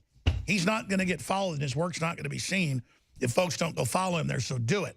Yes, we know they don't let us share on Facebook, Twitter, or YouTube. We're there to fight because they don't want us there to then reach out to people and bring them to our own websites to build a resistance so that we're able to reach out to Congress, educate the president. I've written a report with Mike Adams, with Paul Watson, that's gone to the president. It's gone to the congressman. We are forming the resistance. Just like 25 years ago, we began forming the resistance against globalism. Now it's all over the world. We defined it, exposed it. It was a covert operation. Now, if we expose their censorship, things don't happen right away. But it's going to happen in just a year or so or less if you look at history. So now things are compressed, and our victories are assured if you, the listeners, on AM, FM, on TV, you name it, every time you're watching, you spread the word. You do that with people power. We'll override their machines. We will override their algorithms, and we've already beaten them, and they don't know what to do, so they're going to pure censorship, which calls them out and pulls them out. Rufio, you've got the floor here because you're a nice, polite guy. You came to Austin, Texas. I want to talk about working with you and getting you and some of the guys be reporters for us as auxiliary reporters, but hopefully some type of paid gig, but folks got to financially buy products for us to do that. Just what's most on your mind, the sense of where we are historically? It's all over the news. They say kill the president, military coup against him. Congressmen are saying military. Congressman Cohen of Tennessee, move against the president. I mean, they are really moving, and we're just kind of sitting here like, oh, well, we're America. That'll never happen. But you're on the front line. You see what's happening. CNN, Anderson Cooper, Phil Mudd said deep state needs to remove Trump last night. I mean, this is intensifying, and I just think people don't realize this. Why are you so upset? Why do you have so much energy? Well, I'm sitting around fishing or sitting around, with my family around the campfire. I don't hardly talk. This is history happening, and people need to get out of their comfort zone. Yeah, exactly. I mean, whether you're going to be as involved as I am or barely involved at all, the second people start to wake up and start to act on what's going on, they get attacked, whether it's fear tactics, showing up to your house, slashing your tires, or trying to remove any kind of donation funding. Like, you want to go out on the streets, you want to go travel the country and be involved at these free speech events and just protect people, protect yourself. That requires finance. And a lot of people out there are willing to donate, but what's happening is these platforms are being attacked. They're being bombarded by Antifa. Now, let's get into that. You've got the courage to go out 10 to 1 when these guys are trying to beat women and defensively beat their ass. But just like a soldier, if he doesn't have backing, or he doesn't have a ship to get him to the foreign shore, or he doesn't have a pack with food in it, you've got the heart and guts to fight, but they've cut off your funding, which is, tell folks about that. Well, yeah, you're certainly right. That does affect a lot of us. I would say for Proud Boys, we go out there completely voluntarily. We have. That's Gavin McGinnis's group. Yes, Gavin McGinnis is a founder of our fraternity. We're all going out there without any financial backing, and also we're going out there knowing that there's a possibility that we're going to get injured or that our property is going to get vandalized. So we have to deal with that as well. And you were talking about that. You've had GoFundMe's, you name it, they kick off. Yeah, just thousands of dollars just gone when you need it most, when you're out in the middle of these cities and all of a sudden your funding's gone. And so it can be a very dangerous situation for some people. Well, Trump and Congress need to do something. How do we educate them? You know, I would say just bring more awareness to what's going on, more people showing up, more optics on this situation, the better. People need to get as involved as possible, whether that's, helping out a patriot with financial support, or being out there yourself on the street, or whatever that may look like for you, whatever you can do. Write a letter to your local politician, whatever you can do. It helps. The smallest thing helps. The thing is not a lot of people are really going out and doing it because they don't think it'll really make a difference. And well, yeah, we have tens of millions of listeners, but only a fraction ever buy any products or do anything. Right. And I'm not complaining of the other listeners. Okay, fine, at least spread the word. But you have to understand, this is a real war. This is real, nip and tuck. This is like down to the wire with horrible, evil authoritarians backed by the Chi-Coms trying to take the country down. Yeah. And I don't think people realize how easy it is to become a target. You don't have to go to a free speech event like me and be out there on the front lines in front of Antifa to become a target to where you and your family are now vulnerable. It takes a simple Facebook post, a simple like or share of a video.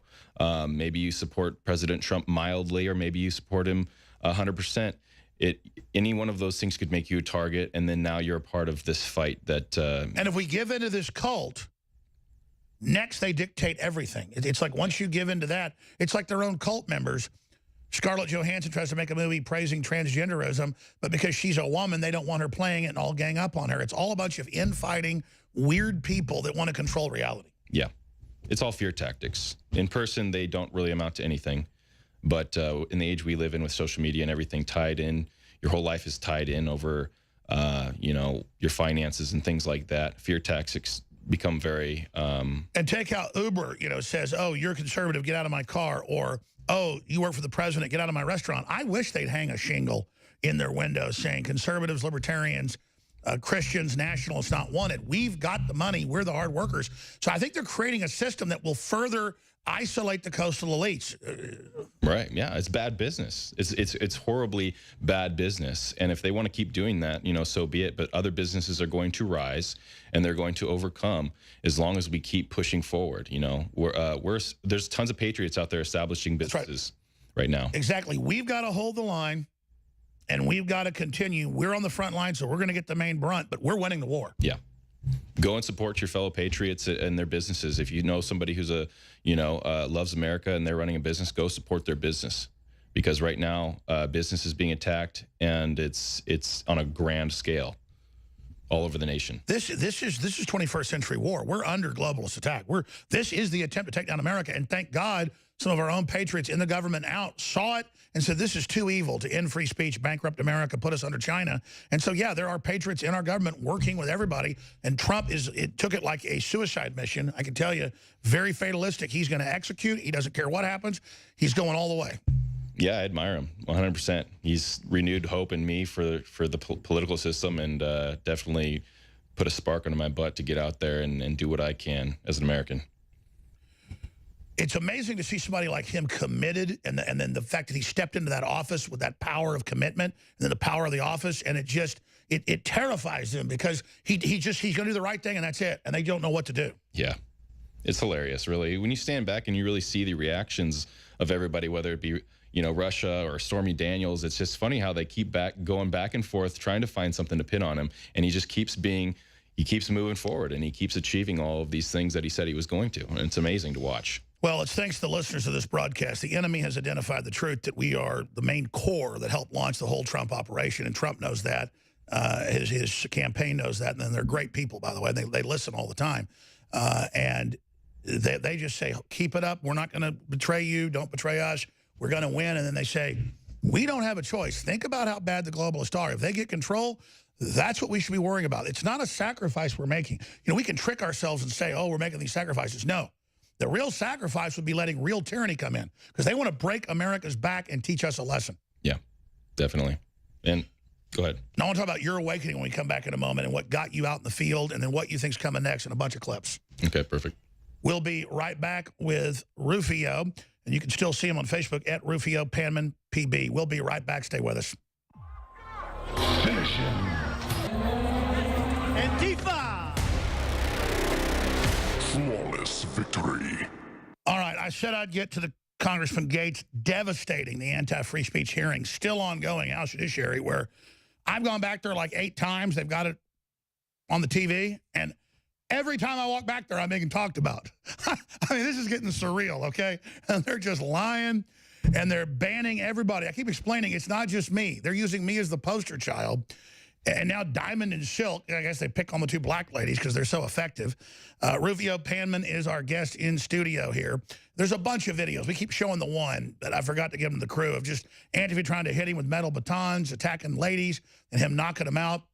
We've obviously shown the Tommy Robinson footage of him taking on a bunch of them and, knocking a couple of them out. And he's not even a big guy like Rufio. We'll play some of those clips in the next segment and the Congressman Gates clip. But in the 4 or 5 minutes we have here, get into just your background, your life, type of Americana guy that never got politically involved until he saw women and children getting beaten up.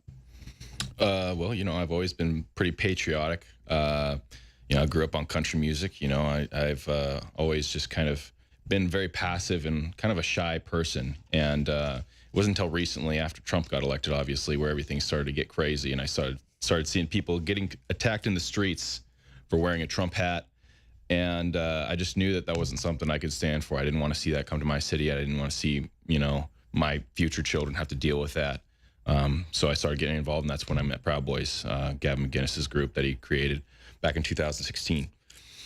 And it's ever since then, it's just been a huge learning experience and seeing what's really happening. Once you kind of test the waters, you start to see what's under the surface, and it's really ugly when you start to see what's under the surface. A lot of evil stuff going on, and leftist cities, leftist police defending people that attack women and children. Yeah, exactly. It doesn't really get any worse than that. But hopefully, we'll cross our fingers and hope it doesn't get worse than that, and we can kind of get a handle on it. But again, that requires a lot of support from other people other than just us. When I see you knock one of these guys out, or other people when they're trying to kill you, I mean, when you're talking about the metal baton that'll kill somebody, break an arm, you name it, break somebody's neck, knock their eye out, give them a concussion, subdermal hematoma, because always, it's footage. We don't get all the audio or the little details or all of what happens, but they just cut and run when one person fights back. It's the archetypal coward. I mean, what are the little images that people don't catch because they weren't there? Well, obviously it's very chaotic. Everything happens very fast when you're up on, hyped up on adrenaline. But I'll tell you right now, when our boys are out there, when our Proud Boys are out there strong, it's the strongest feeling. It's almost palpable, the energy of the freedom, the American spirit running through the streets. And I think that once they start to see, these quote unquote casualties happen around them, it's extremely intimidating to see the American spirit in raw force like that. And, that's what we have going for us. And as long as we can keep that going, we can be extremely effective. Who's the Christian fellow that puts on these prayer vigils since he saw women getting beaten up? What's his name? Joey Gibson. There's iconic photos like the Marines raising the flag or whatever, but it's very iconic where he's pointing at some of these people and you're looking with some other folks, and it's like you just pick up the image of folks ready to exercise the First Amendment. They see the enemy. They're ready. You're confident. It's just a very iconic photo if they can try to find that. Do you know the photo? I've seen multiple photos. I don't know which one specifically you're talking about. I think he's wearing like a red hat and he's pointing, and then you're sitting there looking where he's pointing. It's just a very iconic photo. It might have been from a Seattle rally. I think I know what you might be talking about. It's just, this is all very iconic. Yeah. Yeah, it's very easy to capture. The optics are so easy. It's, you know, you don't. It's all organic, and all this stuff. None of this stuff is scripted out. None of it's played. It's a bunch of rats, right, attacking people's free speech. Exactly. It's so. I keep saying this. I can't imagine being a bunch of men and going out and trying to target somebody in a wheelchair or a woman. I mean, I would never kill myself, but if I was like that, I would kill myself. We'll be right back. Rufio Panman is in studio with us. He's a member of Gavin McInnes's Proud Boys, and he got involved in the last year and a half seeing women and children beaten up by Antifa, prayer vigils, pro-gun rallies, not even Trump supporters sometimes being attacked. So he's become well known. If you just joined us, going out and standing up for people and, you know, famously knocking a lot of these guys out. And I forgot you were coming to town. I invited you. There's several other films of you clocking these guys out. So maybe during the break you can tell the crew where to find those. I've seen them. But it's just amazing. That guy's swinging one of those extendable metal batons that is a deadly weapon at you. And he's swinging it at you like it's a switch. Thank God he'd know how to put it above his head or the side and use it properly. But he still swings at you pretty good and tries to hit you in the head with it. And you're strong enough to catch him in full swing. That would have broken your hand easily. It looks like you grab it in flight when he's swinging it over 100 miles an hour. So I don't know if I could myself have made that catch. So just congratulations. Yeah, man. You know, adrenaline does great things for you. But this isn't my first time going out to these things. I've been, you know, I'm pretty well versed with dealing with Antifa and you know, like-minded people. By the way, slow that down, because you do this Popeye wind-up, but then you decide not to go full power. Why was that? Yeah, I couldn't tell you. You know, I think everything happens in the moment. I think your gut was, don't break your hand, you're going to have more to fight. Right, yeah, because both my hands have been roughed up pretty good from defending myself against these guys on multiple occasions. I've been hit with clubs and stuff on my hands, and so, you know, going full power, obviously, in defense is sometimes makes you vulnerable. But, you know, I did the best I could, and obviously... That's the thing about the brain, though. Like you said, in adrenaline, everything slows down. And your body's like, no, I'll take this guy out with a half punch. You see, like the governor kick in, he goes, and it's just awesome. Yeah, you know, everything happened naturally and organically there. How did you not smack the chick that was acting like she was going to hit you? That was real control. Guys, show it really, really slow. Yeah, go ahead. Yep, there you go.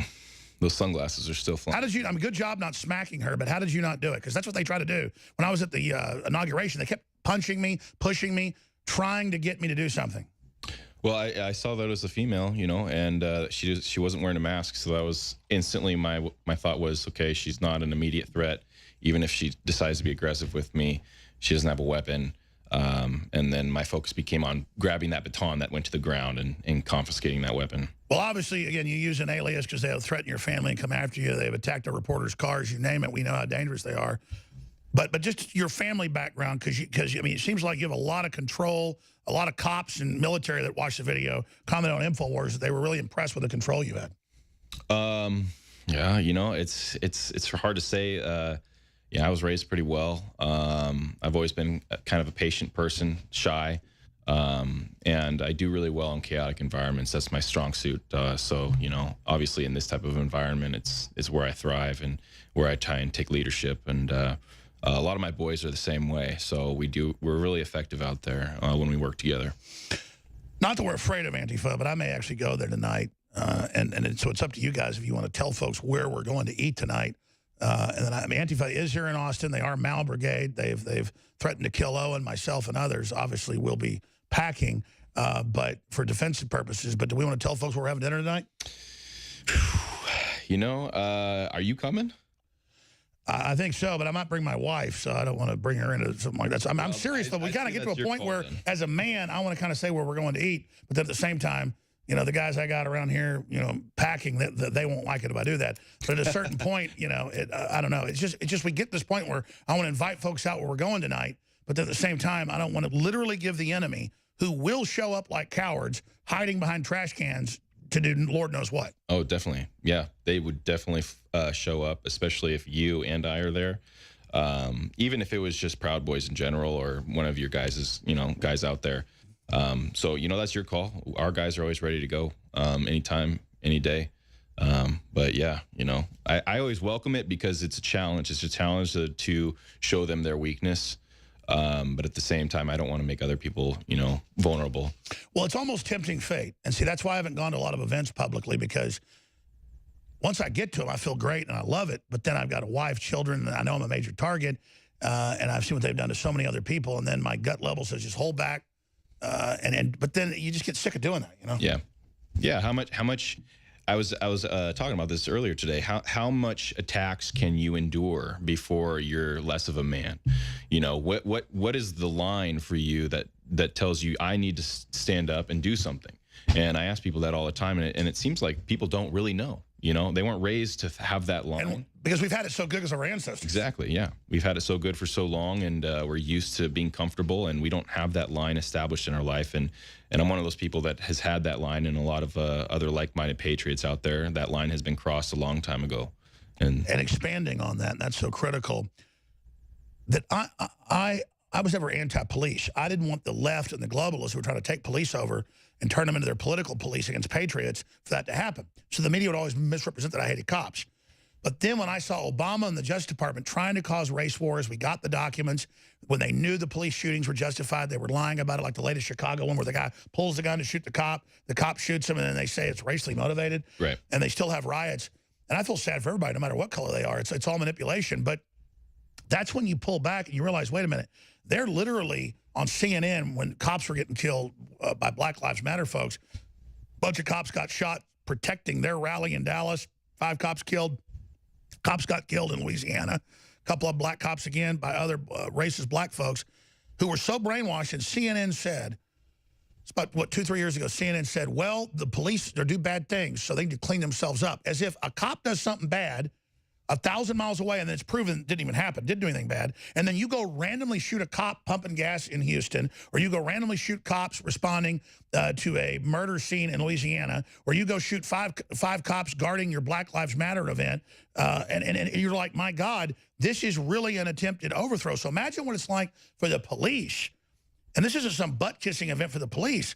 I just get the whole corporate media attacking them because they want to bully them like us under their globalist control, and the whole Strong Cities initiative run by the UN where they were going to federalize and internationalize all our police. You really see it. And then I always thought of the cops as kind of neutral. Then I now realize that once the fight for America really kicked off, the police are at the heart of stopping the globalists. And that's another thing that really makes the establishment mad, except for the few blue cities. And that's what's a shame, because those police departments at the top have really criminal individuals running them. Yeah. Well, like we've seen previously in Berkeley and what we've seen recently in Portland, that police presence has been completely stood down. DHS, Department of Homeland Security, they do a fantastic job. But once you have to rely on major city police like Portland and Berkeley, sometimes, it's crazy to see as an American when you see the police standing down in a riot situation, explosives going off a couple of feet from you, women and children all over the place, elderly. What do you do? It's really hard to be in that situation when you're in a major city in America where you should feel protected. And, that's just where we're at right now. And the media and the controlled left, they want to get their little meth head scumbags. We're going to come back with Congressman Gates' powerful video defending free speech. He devastated him in the ongoing hearings, calling for free speech to be banned, with us as the poster child. This is surreal. Rufio, in the minute we have left, what is the profile of the average Antifa? I kind of see the young meth head type, but then I kind of see the professor type in the background directing them. Yeah, well, I always say it seems like they all kind of came from the same kind of like inbred family, They just come out of these holes. You don't really know where they come from. I'm sure they congregate from somewhere. But, yeah, they're all just Schmiegel-looking people, or they're women. So, they have the women on the front line, and then they have these, sketchy-looking cockroaches kind of, wandering in the back with weapons. And there's nobody really prominent within their stature there, and it's very odd, to say the least. If you had to define them, it's weakness and dishonor and what you don't want to be. It's like, wow, they don't even know they are the literal stench of cowardice. Yeah, yeah. They're what I would embody is just demonically possessed meat suits of human beings. They aren't anything prominent. They don't have anything to show as a public figure. They're the enemy. They're the enemy. We'll be back. Infowars.com, newswars.com. We'll have Congressman Gates' powerful statement straight ahead. All right. Rufio Panman is a cool cat, great patriot. He's here with us, learned a lot about him. And I said, what are the threats like? And he said, well, Antifa obviously is doxing us. They've got law enforcement help in these blue city areas. And he just laid incredible stuff of attempted murder in the last week on him and the rest of the Proud Boys there on the West Coast. So this war is hot, just like our law enforcement sources told us months before it came out that they were planning all this violence, that they were targeting police, Republican members of Congress who were in the Freedom Caucus. I think a big part of this is you get this on record, it makes a move. I think you guys need to go into the FBI. Yeah. I mean, I personally have done that before on this stuff. And the average FBI person, rank and file, is good. It's the Democrats on top that are bad. It's the scum on top, as the president's pointed out. We'll get to that in the next segment, though. But, man, that's amazing what you told me they've been doing to you guys. I tell you, this is a two-way street, though, punks.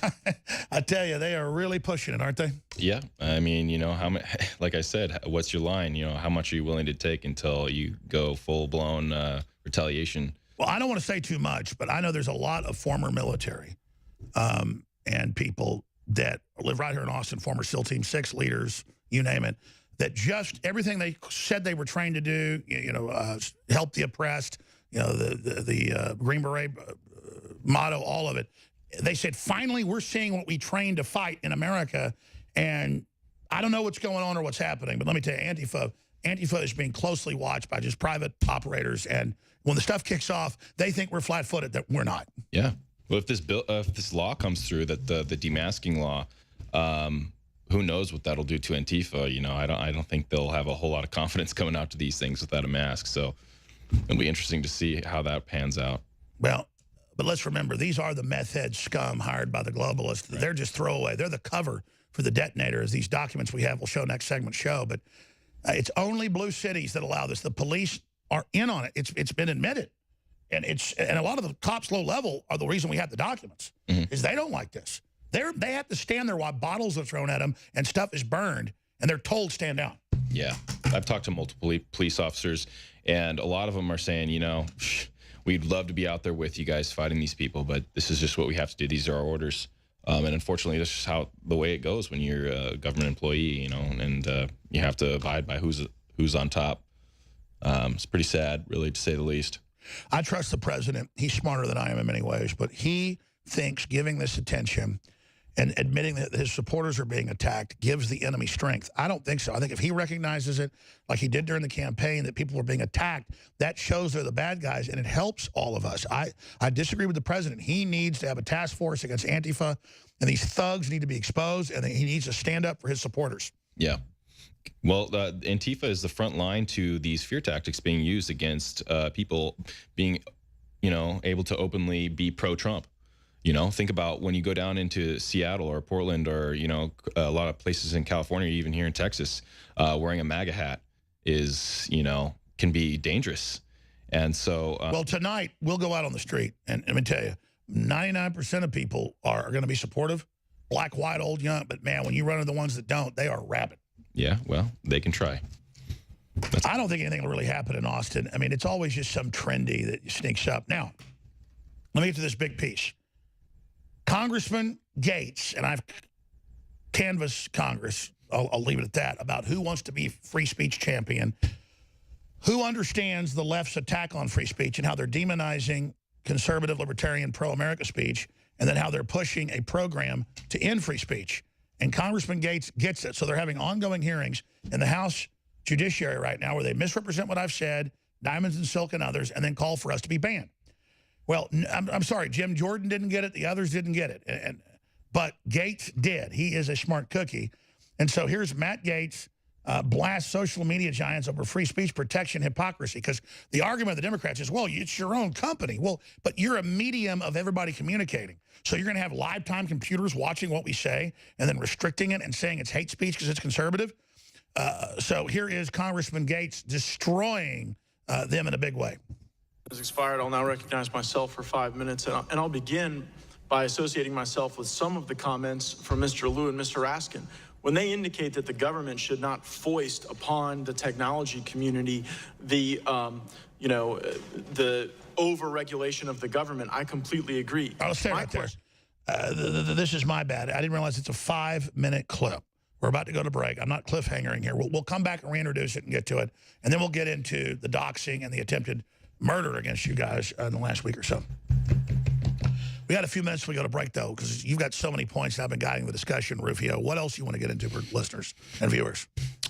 Other than what we're about to talk about, we do have the up-and-coming rally in Portland, August 4th. Yeah, that's August 4th. Tell folks about that. Event. Yeah. Obviously we're eager to get back because of the failure of the protection of the citizens that the city showed down in Portland. It was a complete failure on their part and complete lack of leadership, and people's lives were put at risk. And thank God that the Proud Boys showed up in numbers and protected those people. I don't know what would have happened if we weren't there, but it wouldn't have been good. And maybe we should show the police marching Antifa up against the demonstration, the prayer vigil. Let's show that footage if we can, and then what transpired out of that, because this is the first ever rally a few months ago. Women and children get beaten up. So you guys come out, you still kick their ass, but the police stand down. So you're saying 3 is the trifecta. It's the charm. Have a really huge group come out and once and for all let Antifa know this is still America. Yeah. Well, it doesn't take, as long as there's 50 to 100 of us, we can take on 1,000 of them. That's fine. But, if you want to get involved, there's no better time than now to get involved. Find your local chapter, hit them up. We'll be in Portland August 4th. And again, tell folks about the rally, why you're doing it again.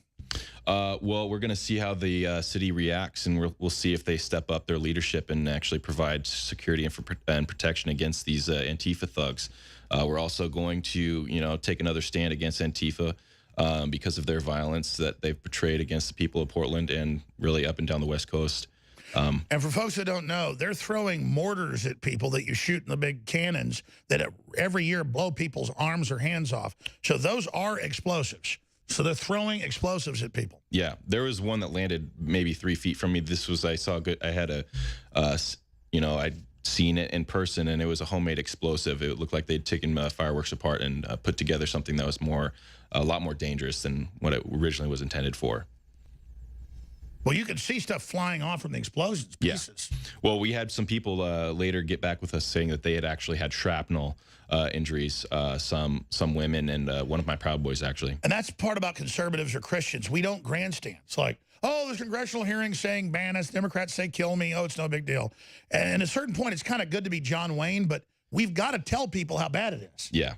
Yeah, and thankfully we had a lot of people getting out there with the video because there was no mainstream media there, hardly at all. So it was these, small-time people with their cell phones and their GoPros and everything on our side doing the filming, and that's the only reason why people saw what they saw. Otherwise, I don't think it would have been published. Well, a mortar bomb for a mortar shell wrapped in nails is a ATF bomb, and if the police see that, they need to shoot the people doing it. My God. But they're just hoping for another Charlottesville. We'll be right back. Stay with us. Rufio Panman is our guest. He's one of the Proud Boys, Gavin McInnes's group. We're going to do some live podcasting with them tonight and probably tomorrow. Got the War Room coming up in about an hour and 30 minutes. You have the 4th hour today, hosted by, is it PJW? Always informative. Paul Joseph Watson coming up in about T-minus 27 minutes.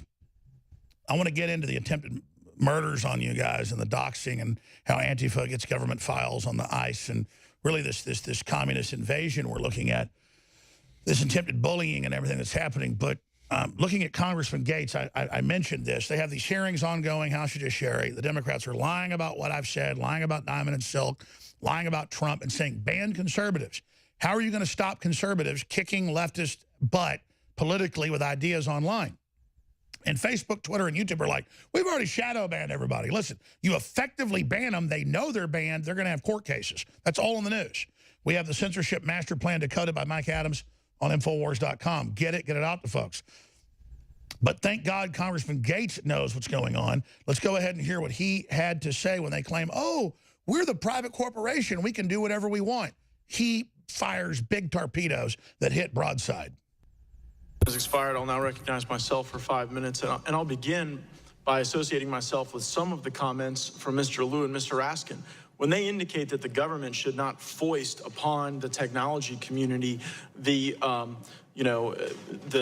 over-regulation of the government, I completely agree. My question is, when you avail yourself to the protections of Section 230, do you necessarily surrender some of your rights as a publisher or speaker?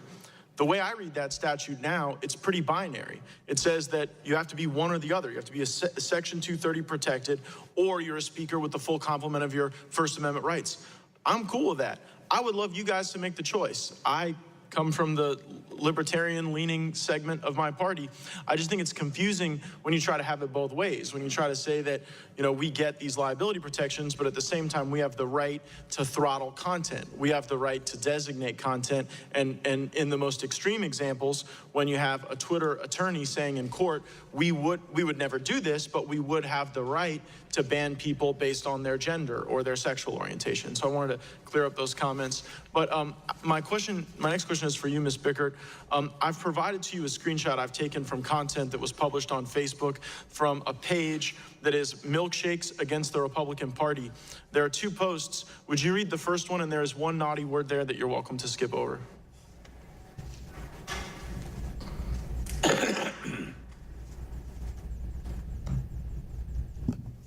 Will you read it aloud?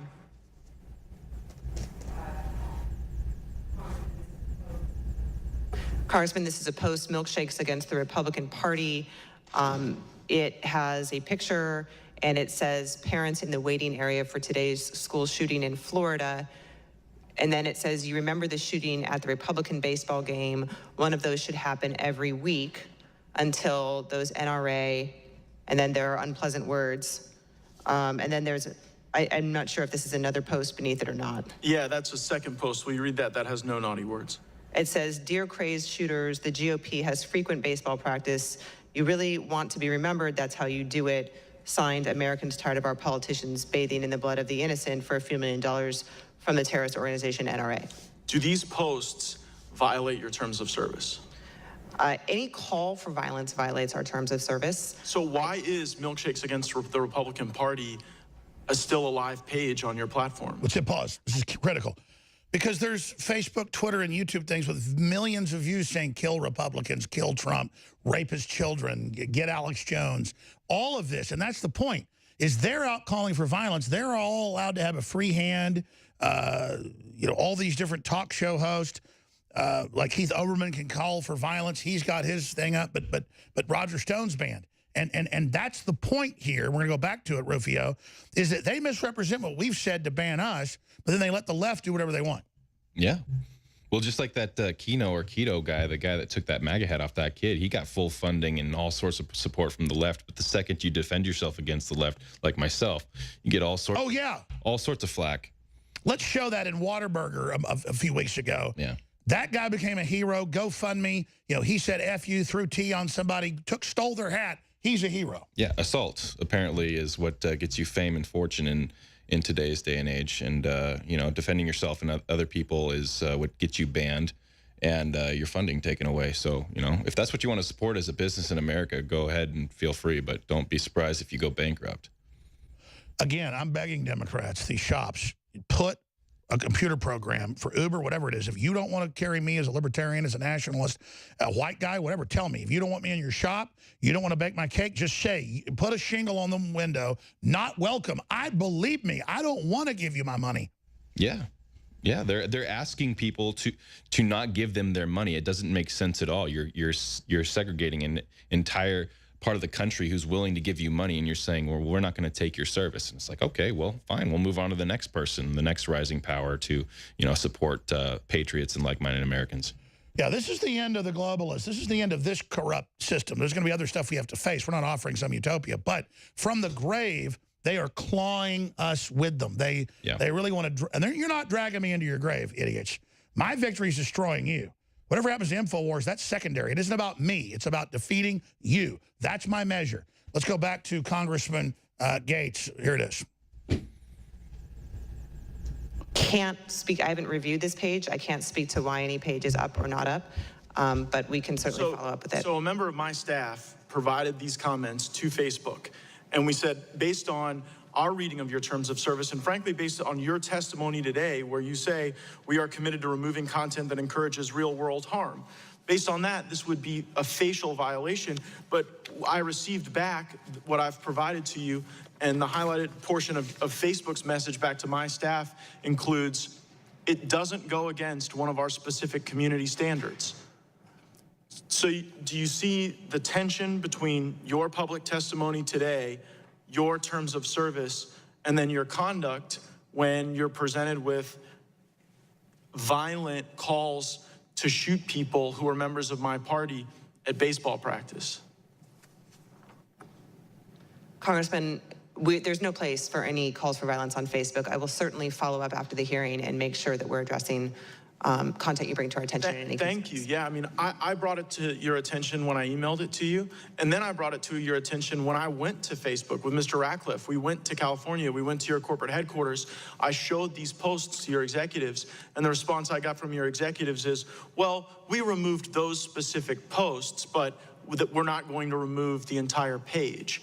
So I guess if a page hosts repeated content that threatens violence and that references the shooting of Republicans at a baseball game, why would you not remove the page? Thank you, Congressman. Okay, so these posts were removed, but the page has not been removed. Is that correct? Correct. Okay.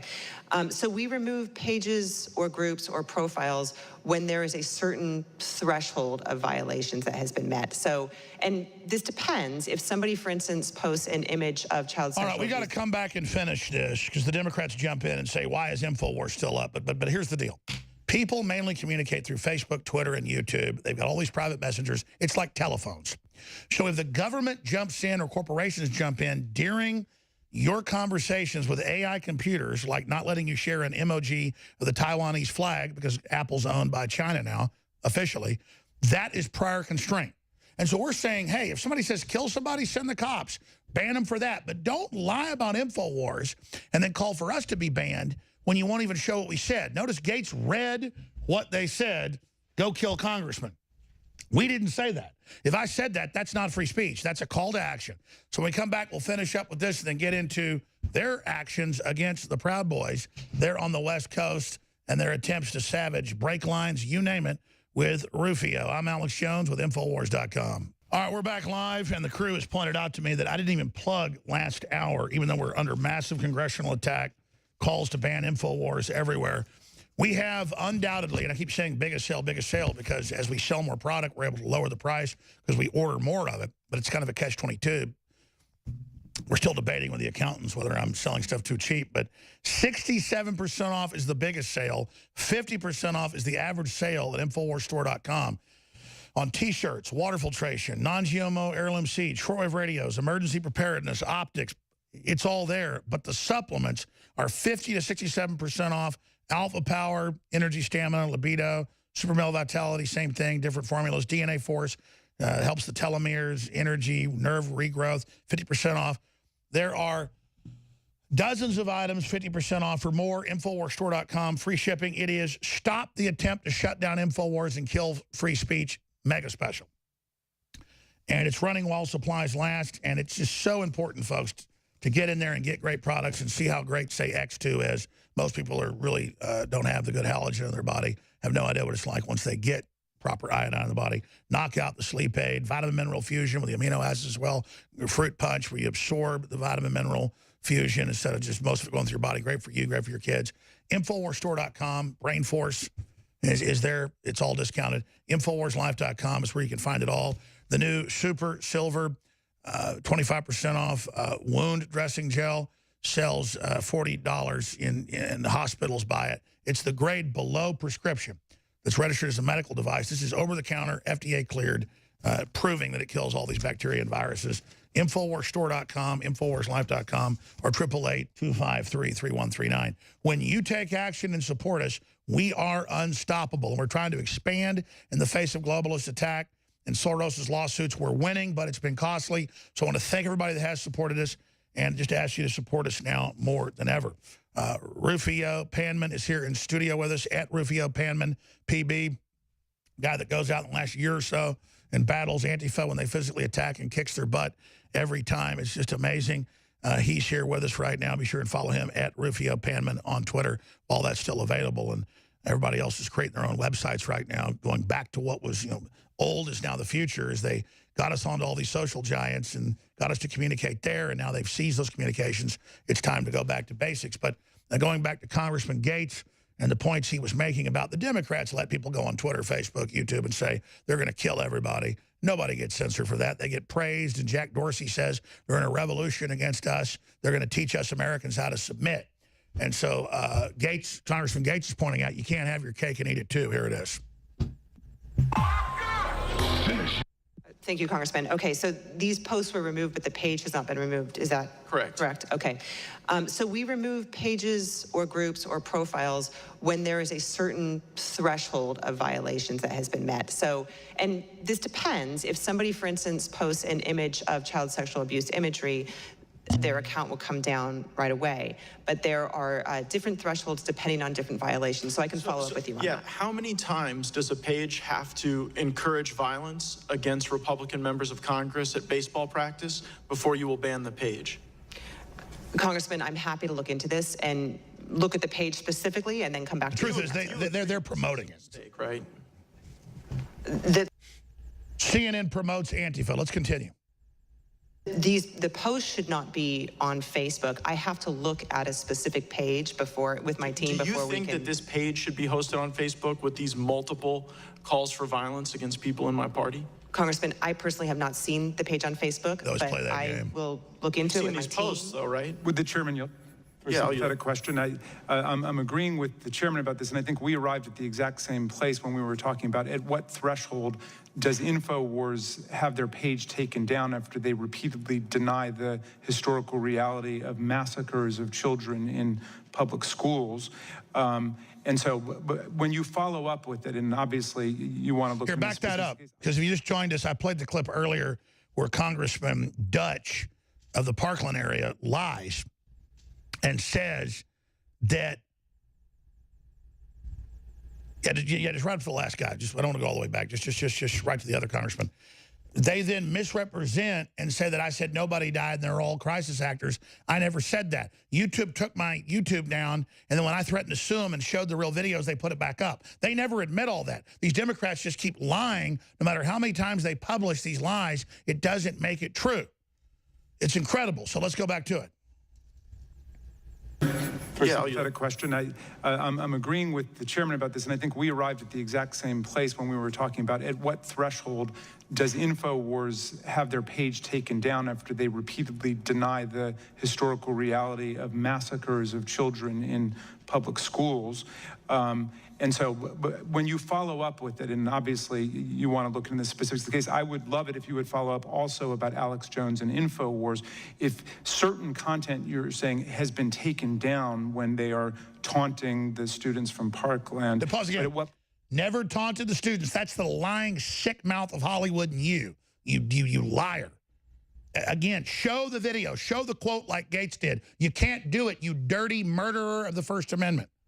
And so you want us to be taken down, which I'm not afraid of, by the way, because the lawsuits are ready.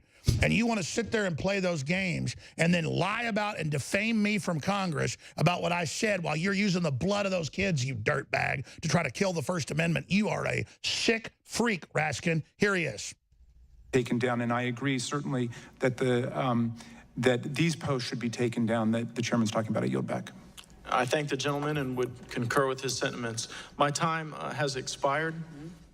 And seeing no further business before the committee, this concludes today's hearing. Thank you to the distinguished witnesses for attending. Without objection, all members will have 5 legislative days to submit additional written questions for the witnesses or additional materials for the record. The hearing is adjourned.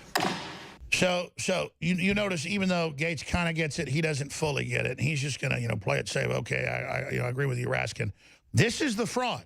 Just like you were saying during a break, they call you white supremacist on the news. They say, go out and attack them. And then crazy people come out and attack you when you're having a prayer vigil. It's the same crap they're doing right there. Yeah. And people's lives are, being threatened because of it. People like Nancy Pelosi and all these senators, and what you just saw there, they're undermining the real threat that's really going on, and they're painting people like me and other patriots, like-minded patriots, and even yourself, Alex, as these terrorists that we should be worried about. And people are showing up in flocks to come and attack us, and it's just not the truth at all. If anything, we're there to support everybody like-minded. So, you know, we're seeing it all over the country. You're seeing it on your level. I'm seeing it on my level. So, you know. And their answer is, well, just don't go out and demonstrate. Shut up and crawl in a hole. Right. This is a total intimidation, a bullying at every level. Yeah, it's an infringement of free speech all across the board. And they're using fear tactics, you know, whatever level you're on, however active you are within your country or however proud you are of your country, they're finding a way to silence you. Well, you remember they were always saying get rid of free speech because of bullying. That's their first. So now they've chosen InfoWars as the poster child that they misrepresent to end free speech. Folks, this is important. This is the big battle. If they can get rid of free speech, they could win. That's why I tell our affiliates thank you, and our listeners thank you, and our supporters thank you, and all of you, because this is an epic battle, and we need to flood Congressman Gates and Jordan and all these people with the articles and videos we wrote showing that we were lied about and that we were hoaxed. But even if we said nobody died at Parkland, that's our right.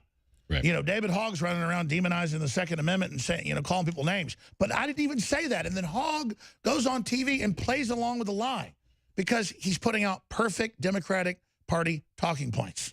Doesn't mean the shooting didn't happen. He's an anti-gun spokesperson. That's a fact. Yeah, well, regardless of what you say happened or didn't happen, you're talking about a past event where these people are calling for future violence. They're encouraging future violence on things that haven't yet happened. And so that's right. They're trying to incite the president being overthrown and his son being kidnapped and raped by pedophiles. And then they look at us and say, we're bullying kids, but never show the source. Yeah. That's all they can cling on to, just like calling us racist. It doesn't make sense. There's no logic behind it. There's no evidence behind it. But they'll keep clinging to that narrative in hopes that people, you know, that have been brainwashed will follow along with that narrative. Well, they don't want minorities, who are the majority now in most areas, to feel like America belongs to them. So just like, oh, you don't want guns or private property or wealth. Yeah, that's the white people. Just don't go be a conservative. The Nazis will get you. Yeah, totally horrible to have property and guns and wealth. It's unbelievable. All right, brother. Well, you're going to be back on the War Room tonight. We're going to do a live podcast tonight. Might be staying with us tomorrow. But regardless, I want to work with you guys to get some reporters out there covering you guys on a regular basis, almost like reality TV, showing what your daily life is, not just when you have to go out and face these individuals. We'll be right back. Stay with us. Hour number 4, PJW coming up. Paul Joseph Watson is taking over in T-minus 6 minutes to host the 4th hour. Then the War Room's coming up.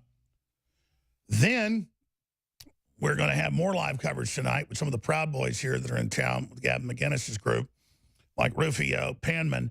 But first, I just saw Trump live moments ago, so we're going to back this up and play it. I don't want to say capitulating, but saying, you know, I say I have no question that Russia did this to us. I guess because Mueller says so. And it just gives into this whole trap. So I don't really see this as a flip-flop, but they put major pressure on Trump over this and the deep state over him daring to meet with the Russian leader, which is totally normal. So here's some of what President Trump just said. So I'll begin by stating that I have full faith and support for America's great intelligence agencies, always had. And I have felt very strongly that while Russia's actions had no impact at all on the outcome of the election, let me be totally clear in saying that, and I've said this many times, I accept our intelligence community's conclusion that Russia's meddling in the 2016 election took place. Could be other people also. There's a lot of people out there. There was no collusion at all. And people have seen that, and they've seen that strongly. The House has already come out very strongly on that. A lot of people have come out strongly on that. I thought that I made myself very clear by having just reviewed the transcript. Now, I have to say, I came back and I said, what is going on? What's the big deal? So I got a transcript. I reviewed it. I actually went out and reviewed a clip of an answer that I gave. And I realize that there is a need for some clarification. It should have been obvious. I thought it would be obvious, but I would like to clarify just in case it wasn't. In a key sentence in my remarks, I said the word would instead of wouldn't.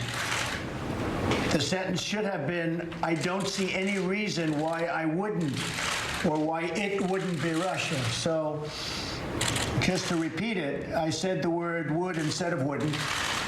And the sentence should have been, and I thought it would be maybe a little bit unclear on the transcript or unclear on the actual video. The sentence should have been, I don't see any reason why it wouldn't be Russia. Sort of a double negative.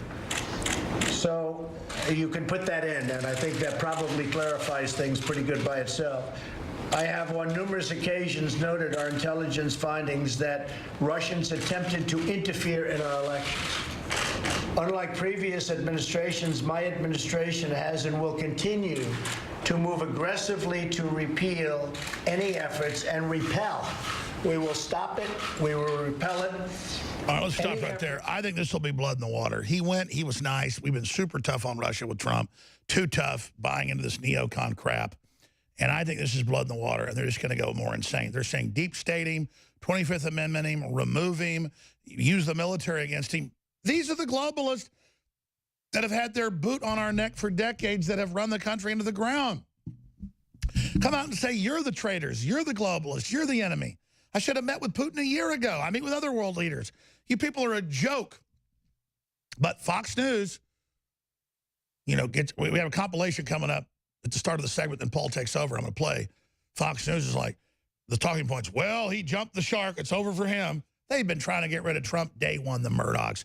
But when they lost half their ratings because of it, about a year ago, they went back to liking Trump. They're all a bunch of globalist scum and all these other cowards. And if America doesn't want to return and doesn't want our economy back and wants to be under globalist stuff, then hell, let's get rid of Trump. Hell, let's put Hillary and Pelosi in, bankrupt everything, and be Venezuela and not even have sewage or lighting and just have feces flowing down the streets like San Francisco.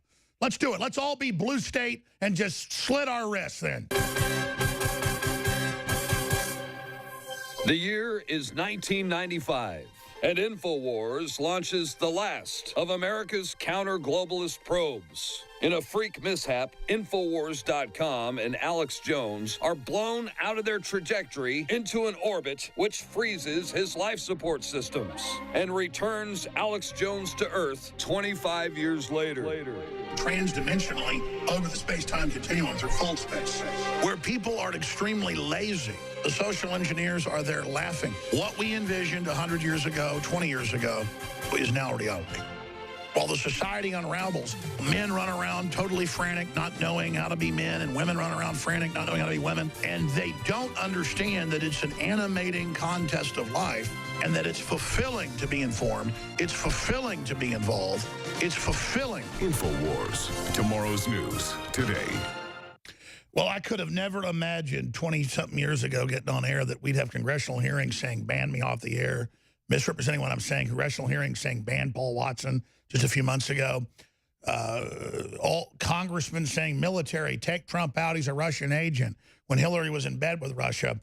But I want to play a compilation as we hand the baton to Paul Watson of Democrats and Republicans throwing Trump under the bus and misrepresenting what happened in that press conference yesterday. And I got to tell you, I think Trump coming out and, quote, clarifying will be blood in the water.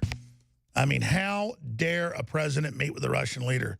My God. And these are the same globalists selling out our sovereignty, the same ones opening our borders, and then they turn around at us, the patriots, and say they're the bad guys. Paul Watson takes over in a minute and a half, but first, here's this compilation.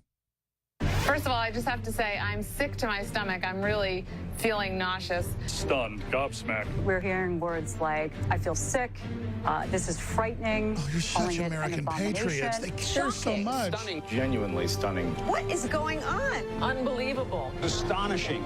Just astonishing. It is astonishing, it's heartbreaking, and it represents, I think... To the talking point?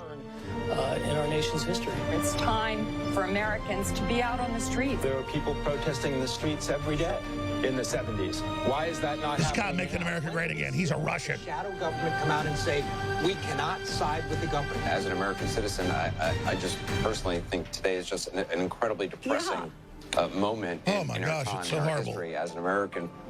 Says the Vanderbilt. Is this a new low? Jim Sciutto, Josh Campbell, I appreciate you both being with us on what has been really a difficult day for This is where they turn the pro-American guy into the anti-American guy. the free world ahead. He didn't even meet his own low bar for not screwing this up. I mean, it is an absolute disgrace. It's a parody of a disgrace. This entire week of President Trump abroad has made Hillary Clinton seem all the more prescient. Oh, she's such an angel. You know, put on jammies and crawl under the covers with Vladimir Putin, and he couldn't do that. Do White House officials realize how horrifying so many Americans are today? Mr. Putin now is the master puppeteer. Oh, Americans are so angry that the economy's If back. Vladimir Putin picked our president, does anything else matter? Here's the good news. These scumbag Democrat globalists are done. They can destroy Trump, destroy me, whatever. They're never putting Humpty Dumpty back together again. Paul Joseph Watson taking over from London, England. Paul? Thanks, Alex. Yeah, just an illustration of the sheer level of histrionics and hyperbole with this Russian neo-McCarthyism today. There was a writer for Mike.com, which is a big left-wing website, headline, Fake News Mike's Emily Singer detects alleged Russian spy in the Oval Office.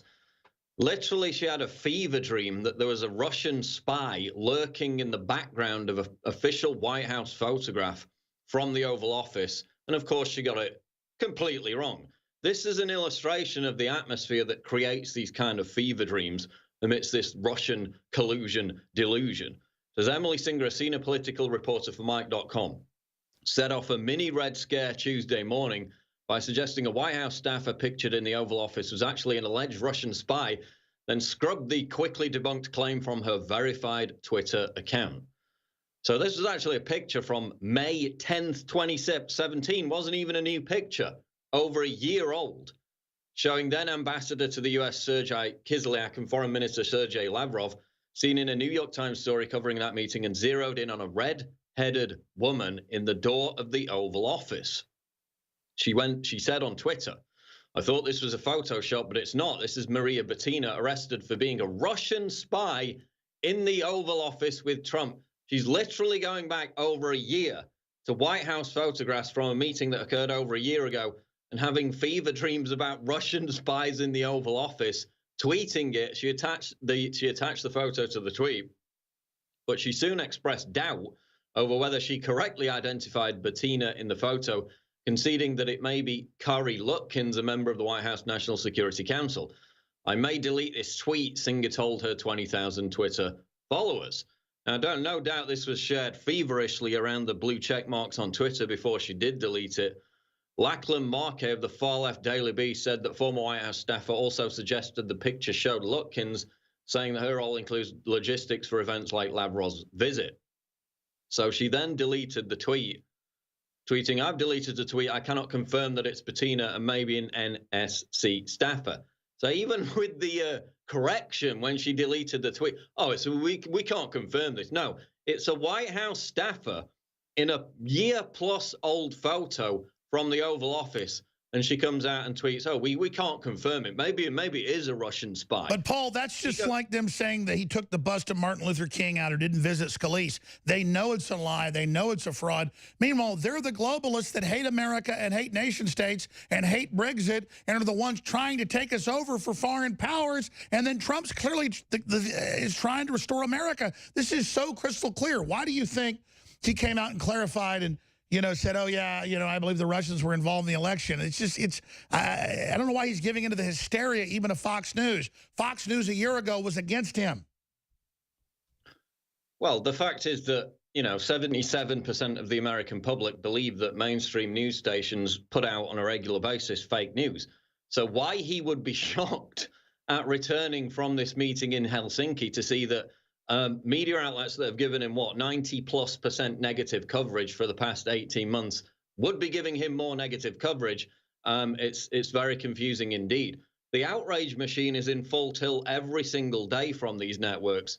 So why he was surprised by this remains a mystery. Maybe it's some people from within Paul, his team. I'm going to get out of here and let you take nervous. over, and you're doing a great job. But it's crystal clear. Big multinational-owned media that's been screwing America is pissed the country's back, and we have a real president. They're the enemy. They're on the Chi-Com payroll. Game over. It's so obvious. How long does this go on? I mean, it's very simple. Why should we trust the deep state? This is not America. They are the enemy. They're not America. When Trump goes against the deep state, he's going against the deep state. He's not going against true Americana. They lied about everything else. They've meddled in all these foreign governments for years down the line. They've caused things like the rise of ISIS. They've caused things like the migrant crisis as a direct consequence of meddling in the affairs of foreign countries. That is the deep state. That is their speciality. So now Trump gets blamed for that. It's absolutely incredible. You've got people on MSNBC saying this is like Kristallnacht. This is the equivalent of Pearl Harbor attack. Absolute feverish hyperbole and histrionics every single time. We had, Obama meeting with Medvedev years ago saying, I've got more leeway after the election. He tried to press the reset button with Russia. He met Medvedev, he met Putin. So did Hillary Clinton. There was nothing like the neo-McCarthyism we're seeing now. And again, it's because they've been discredited. Now they're freaking out about how much they've been discredited, which leads us to the congressional hearing today, which you've obviously talked about, directly insinuating that InfoWars should be banned, not just insinuating it, lobbying. We saw last week Oliver Darcy, CNN senior media reporter, directly lobbying Facebook on 3 separate occasions to ban InfoWars, trying to silence independent voices to strangle their competition, which gets back to what we pushed yesterday with this massive report that people need to get out about social media censorship. Because if this is allowed to pass without complaint, without a Digital Rights Act, an online Digital Rights Act being passed to make it a level playing field, then they're going to win the midterms. They're going to win 2020 because they've rigged the game. People need to understand how serious this is and how much they need to pressure lawmakers to make this a level playing field. Now we've got CNN, I'll get into this after the break, saying that the walk away movement is being led by Russian bots. Literally everything that challenges their narrative is being led by Russian bots. The feverishness knows no bounds. This is the Alex Jones Show live, 4th hour, Infowars.com. We'll be back. We're back. It is 4th hour of the Alex Jones Show. We're going to get back into the social media censorship issue. They had a hearing about social media censorship, at which a Democratic lawmaker called for InfoWars to be censored on social media. That wasn't the idea. The idea was to address the problem of social media censorship, not encourage more of it. I mean, absolutely incredible. We're going to get back to that, but we need your support more than ever. They're literally trying to shut us down every day by this point. So please support us by getting the products at InfoWarsStore.com, where we have Super Silver Wound Gel Bullet Points. This is new technology that's an advanced patented technology that's forever changed the colloidal nanosilver market. There's been extensive research on silver sol technology, which includes 20-plus safety reports, test series, as well as the first ever double-blind, FDA-cleared human ingestion toxicity study done on any silver product. Formula is 24 parts per million. The 32 parts per million version is FDA-cleared as a prescription medical device. And it's one of the only OTC products with direct claims against MRSA and VRE, 2 of the most deadly forms of bacteria that can cause infection. So it's great for 1st and 2nd degree burns, including sunburn. It's basically an armor for your wounds. I wish I'd have had some of this on the weekend when I was breaking into a new pair of shoes and ripped the skin off the back of my feet. This is a protective barrier that guards the wounds and helps keep them from getting infected. I'm definitely going to get some of this. The barrier of protection can last up to 3 days on the skin, helping to eliminate the chance of infection, which is great because when it happened to me, when I get these big scrapes down the back of my feet, plasters just ain't going to cover it. If you don't even have, bandages, plasters just aren't going to do it. So this would have been great for that. It's perfect for athletes of all ages in all areas of sport. It is Super Silver Wound Gel Bullet Points, available as an exciting new product right now at InfoWarsStore.com. Now, getting back to what we were talking about before, the big tech censorship issue, which, of course, we released the big report yesterday by Mike Adams in coordination with Mike Adams, the Censorship Master Plan Decoded, which everybody needs to get and share right now. There you see a copy of it on screen. Now, I did a report about this as well, which is headlined, Emergency Big Tech's Plot to Kill Free Speech Revealed. And in this article, I talk about how we're all slaves to the algorithm. This is one of the biggest issues, if not the biggest issue. It's certainly the biggest tech free speech issue for me, and it will be for the foreseeable future. Now, I'm going to read this because this is the key part of the article, which most people don't really seem to understand how important it is. It says, algorithms are the most pernicious form of censorship because the target cannot conclusively prove they are being censored, yet experience the impact of censorship anyway. I've mentioned it before. Okay, I will search for articles I've written for InfoWars when I'm writing a new article about a similar topic. So say it's about migrant crime in Sweden or something like that. I will remember almost word for word the headline of a previous article that I'd written for InfoWars, Google search it on google.com, and what are the top results? The top results should be that article. If I'm putting in the exact search terms, that should come up with the article that I'm looking for. What does it come up with? It comes up with Snopes.com. It comes up with Washington Post. It comes up with articles attacking Alex Jones, which have nothing whatsoever to do with the search terms that I put into the search. But simply because I put InfoWars in the search, or because I put my own name in the search, what goes to the top? Articles attacking us every single time. So they're subverting, they're undermining the infrastructure, the architecture of their own search engine simply to smear, to demean, to denigrate Infowars.com and prevent people getting access to that information. They're willing to sabotage the very essence of what Google.com is supposed to be about, simply to sabotage us, simply to rein in our reach, basically. And why are they doing this? Well, as Robert Epstein has documented, and you can link through to the study in this article, Google's search algorithm can easily shift the voting preferences of undecided voters by 20% or up to 80% in some demographic groups, with virtually no one knowing they're being manipulated. Now, they tested this in big elections and found that if you put certain positive search results about a political candidate above the other, so you search for two different political candidates, you make sure the positive or the negative ranks in the one or two search result on Google, it can shift millions of votes, literally millions of votes. This article explains it, and you can link through to it from my article that I wrote yesterday. Now, Epstein asserts Google has the power to flip over 25% of elections worldwide, and that the search giant algorithms are manipulating people every minute of every day. That's his quote. They're manipulating people every minute of every day, simply through the algorithm, simply through deciding what search result appears where. Page 1, page 2, or number 1 or number 2 in the search terms. Of course, that is the hotspot. They use that to manipulate people. It's been proven. By favoring certain search results over others, Epstein and his team discovered that Google could, quote, boost the proportion of people who favored any candidate by between 37 and 63% after just one search session. This is absolutely huge. They're literally deciding the results of the elections based on which search result appears where. This is a quote from Epstein from this article. More alarmingly, we also demonstrated this shift with real voters during an actual electoral campaign in an experiment conducted with more than 2,000 eligible undecided voters throughout India during their 2014 election.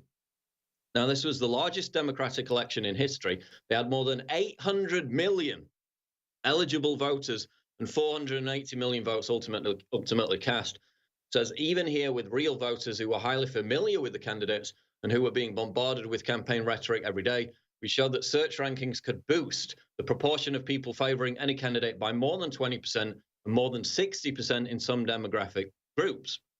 In other words, it's entirely possible that Google determined the winner of the largest democratic election in history and could do so over and over again. They can literally shift the votes of millions of people on election day. Now, they didn't do it to the extent that they would have hoped to have during the 2016 presidential election, which is why everybody freaked out in the aftermath and created this phony narrative about fake news. Now, there are fake news websites. Do they have anything like the reach to reach the level of hysteria spoken about them by the mainstream media. No. And in fact, there's a Stanford University study which proved that.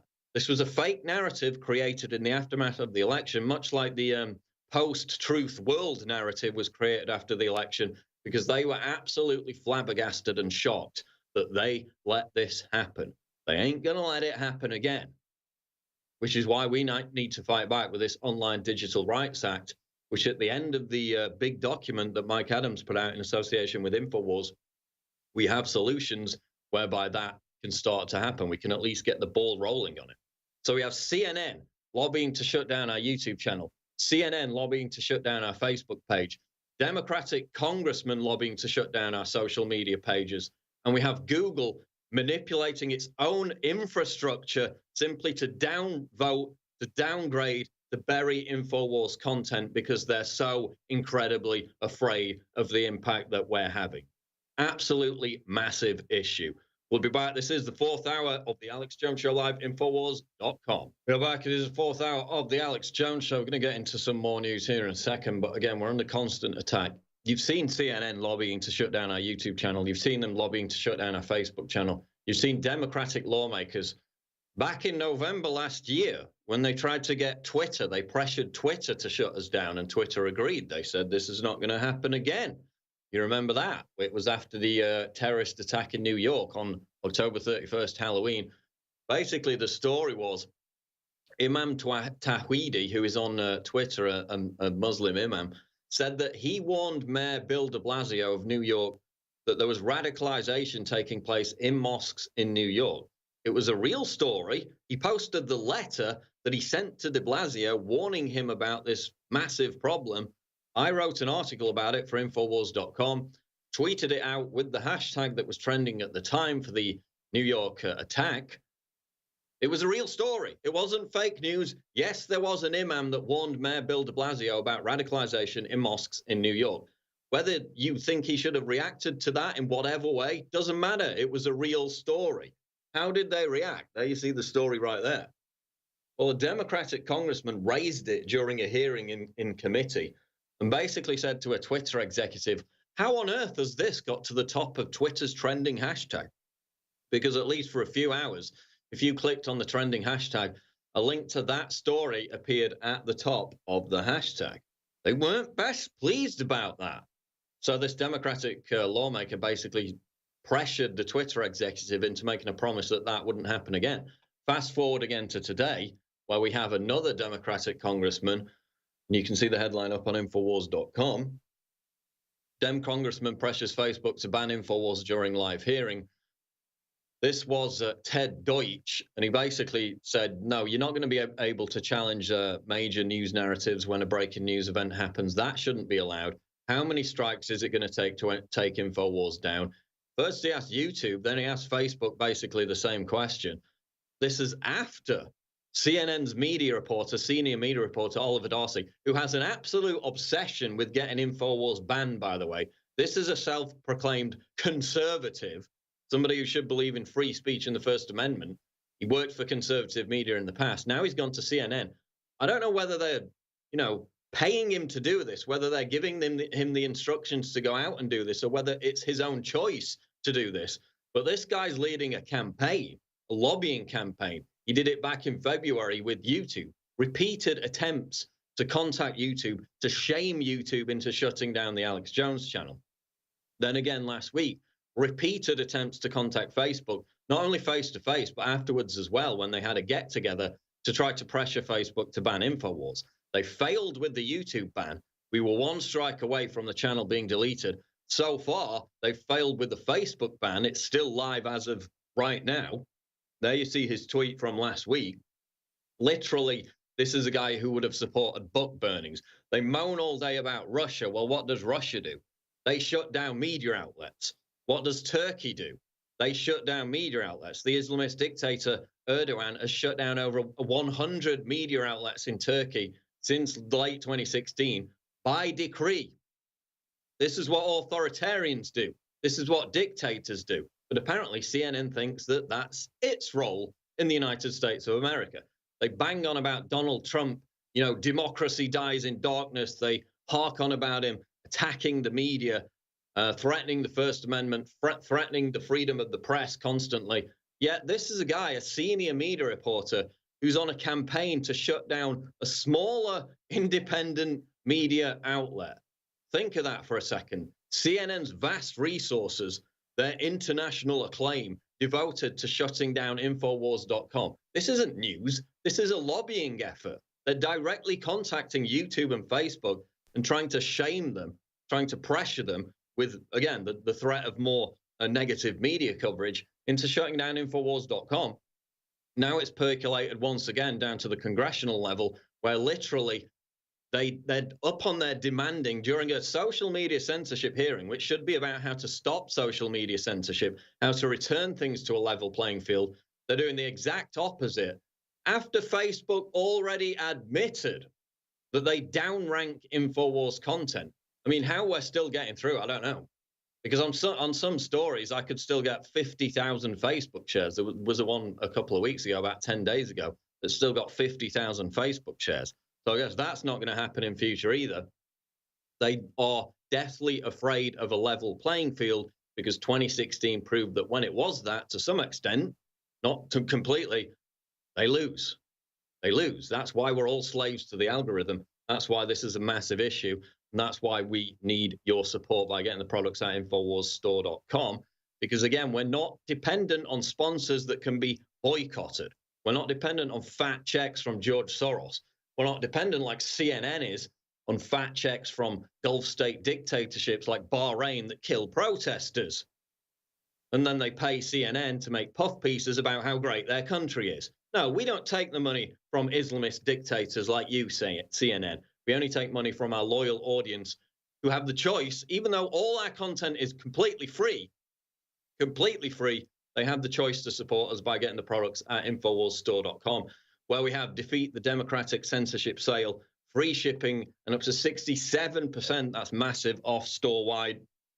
We've got Alpha Power at 50% off, Vitamin Mineral Fusion 50% off, BioTrue Selenium 50% off, Brain Force Plus, and a whole host of other great products at massive knockdown prices, all with free shipping at InfoWarsStore.com. That is Defeat the Democratic Censorship Sale. And it's really needed now more than ever, your support, given this trifecta of attacks from all different angles on merely our ability to have a voice on the internet whatsoever, because we've all been pressured. We've all been pushed into these social media ghettos. You can't be in the debate if you're not on the field of the debate. So we had to go there. Now they're trying to shut us down. So we appreciate your support. Now, going back to this absolute hysteria, got a headline here. Jill Wine-Banks, this is an MSNBC contributor. She said Trump's performance, he met with the leader of Russia. Oh my God, shock, horror, just like Obama did, just like Hillary Clinton did. Trump's performance will live in infamy as much as the Pearl Harbor attack or Kristallnacht.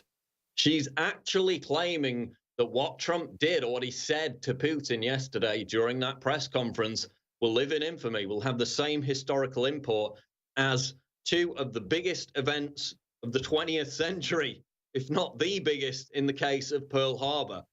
Now, that's how you know how the weapons-grade insanity of this feverish hysteria, this hyperbole, when it gets to that level, even Trump's most ardent critic cannot say that this isn't complete derangement. It's Trump derangement syndrome.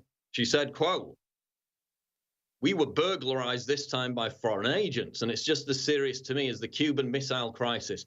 I mean, let's just hold it right there. The Cuban Missile Crisis, which basically almost said about the onset of apocalypse of the planet. We were on the verge of absolute disaster. She's comparing Trump saying a few, milquetoast things about Putin to that. You cannot deny that that is complete derangement. You cannot deny. Even Trump's most ardent critics cannot deny that. She goes on to compare it to 9/11. 3,000 people dead. The world changed. 2 wars. The migrant crisis can be traced back to 9/11. ISIS can be traced back to 9/11. She's comparing what Trump said in a press conference to that. Absolute, complete, feverish derangement. These people should not be given platforms because they're obviously insane. This is like people who claim that Barack Obama was a secret Muslim, sent to subvert and infiltrate and take over America. We criticized Barack Obama, a lot of people did, but the sheer level of hysteria with this neo-McCarthyism, compared to what we had on the right, we had a little bit of that during the Obama years. He's a secret Muslim sent to take over what, but that wasn't legitimized. That wasn't embraced by the mainstream. Everything that they say about this Russian derangement, Trump derangement syndrome, is embraced by the mainstream, is legitimized by the mainstream. That is what makes it a whole lot worse. We'll be back on the 4th hour of the Alex Jones Show live, Infowars.com. Don't go away. We are back. It is the final segment of the 4th hour of the Alex Jones Show. We've got this clip from Barack Obama from his speech today coming up here in a second, where he basically eschews identity politics and says, God forbid, if a man is white, if you have a white man making a statement, making an argument about a political subject, you shouldn't discount what he's saying based on his sexuality or his skin color. Oh my Gideon.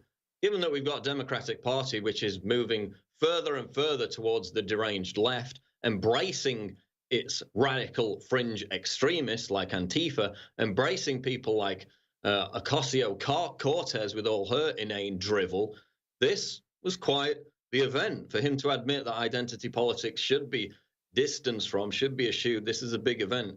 Let's go to this clip right now. Barack Obama basically saying that you should listen to white men. Absolutely incredible. Here it is. But democracy demands that we're able also to get inside the reality of people who are different than us, so we can understand their point of view.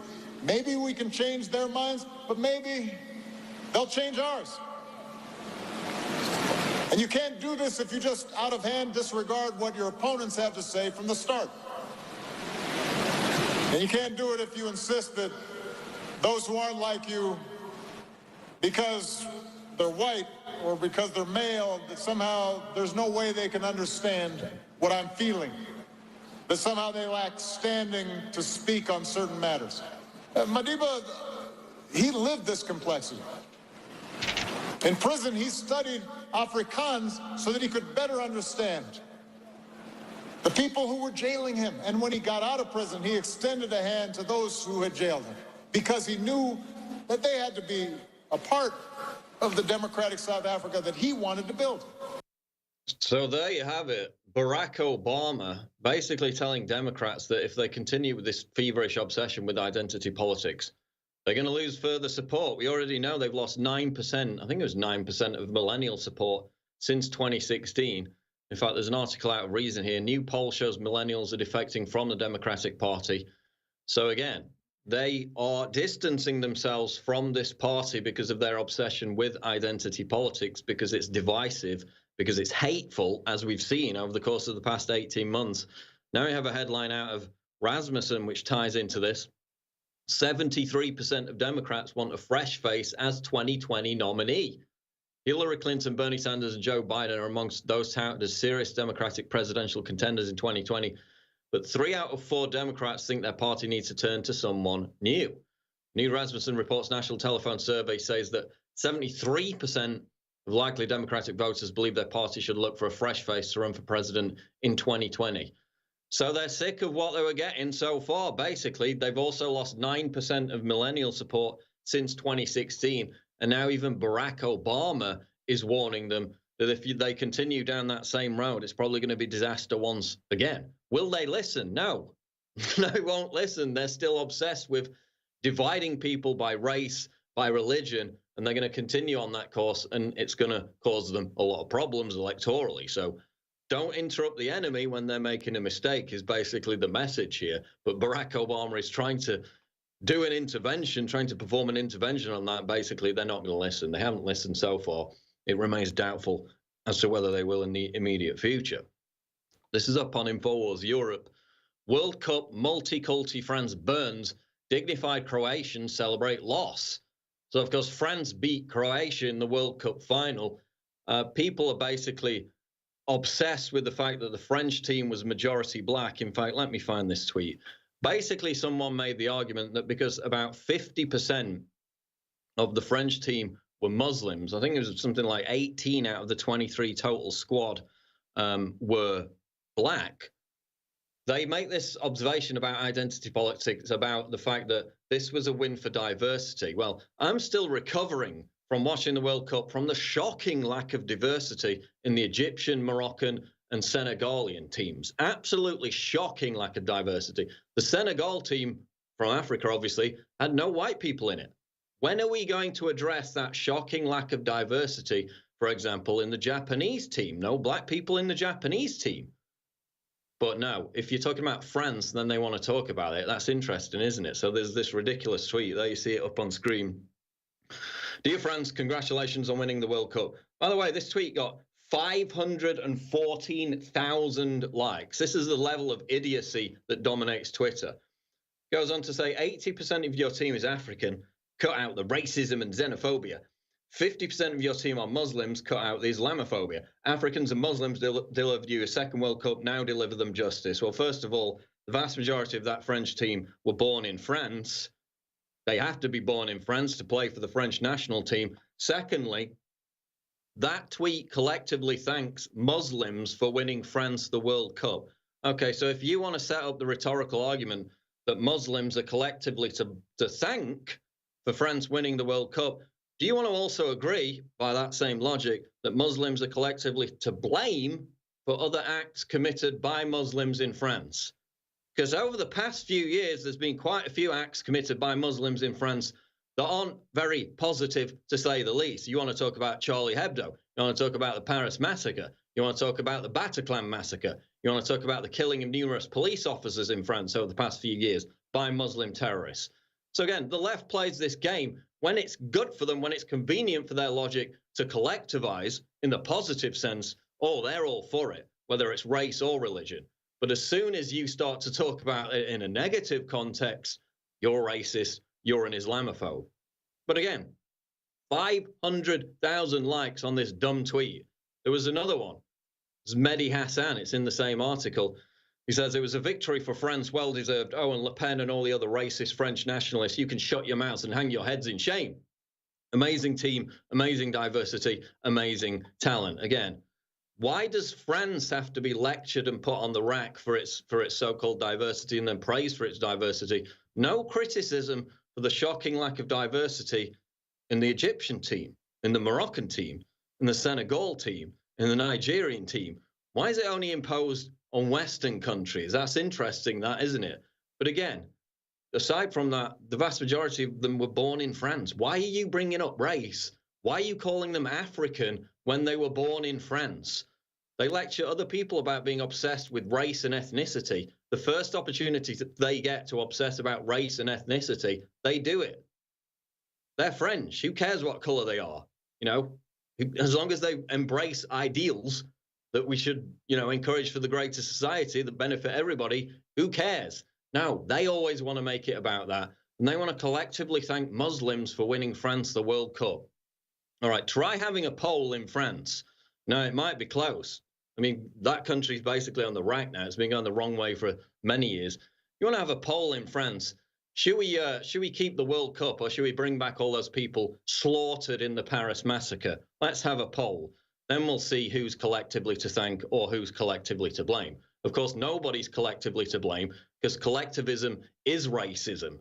But they jump to it at the very first opportunity when it suits their narrative.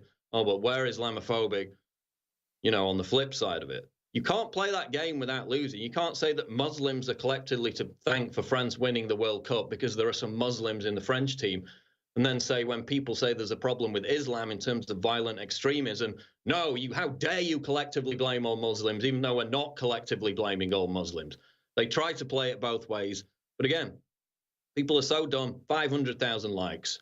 500,000 likes on Twitter. That is why it is a dumpster fire for logic and rationality on a daily basis.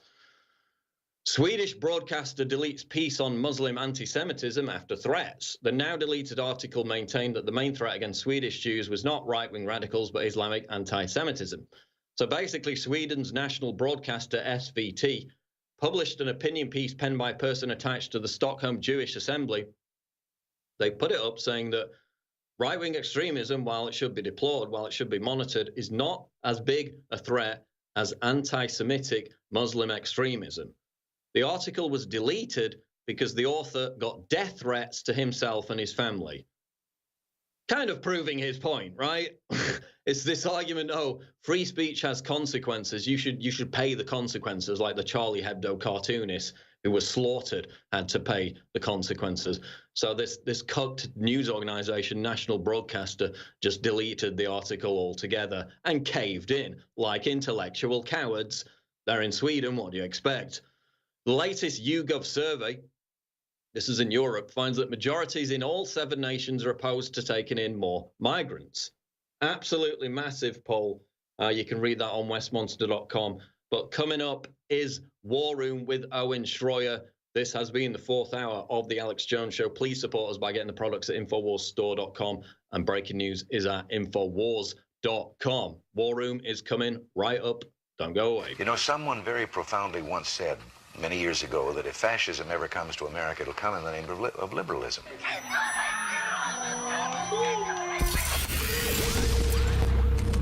If you are receiving this transmission, you are the resistance. InfoWars comes to mind. Alex Jones. Alex Jones. Alex Jones. There's a lot of controversy around this network about Alex Jones. Google is being accused of hiding negative stories about Hillary and her campaign by changing its algorithm to bury stories like the Clinton body count story. That's according to website InfoWars. It sounds like it's confirmed there are at least 2 shooters with fully automatic weapons.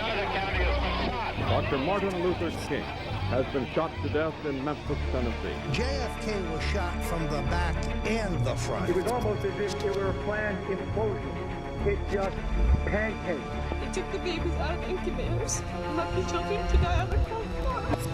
I think this is a national security imperative. We have clear things that we do not understand how they work, operating in areas that we can't control. UFOs.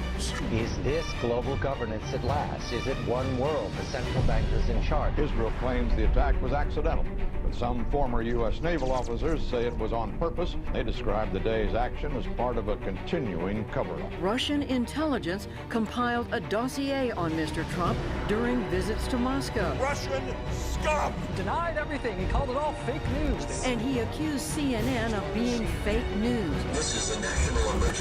If they kill Trump or remove Trump, it will cause a massive civil war in this country. This is a FEMA high-level alert. We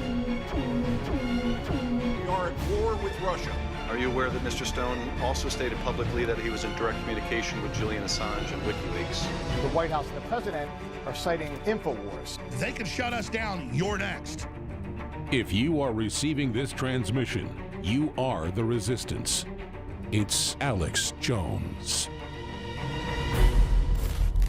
The InfoWars official app. It's amazing. It works great.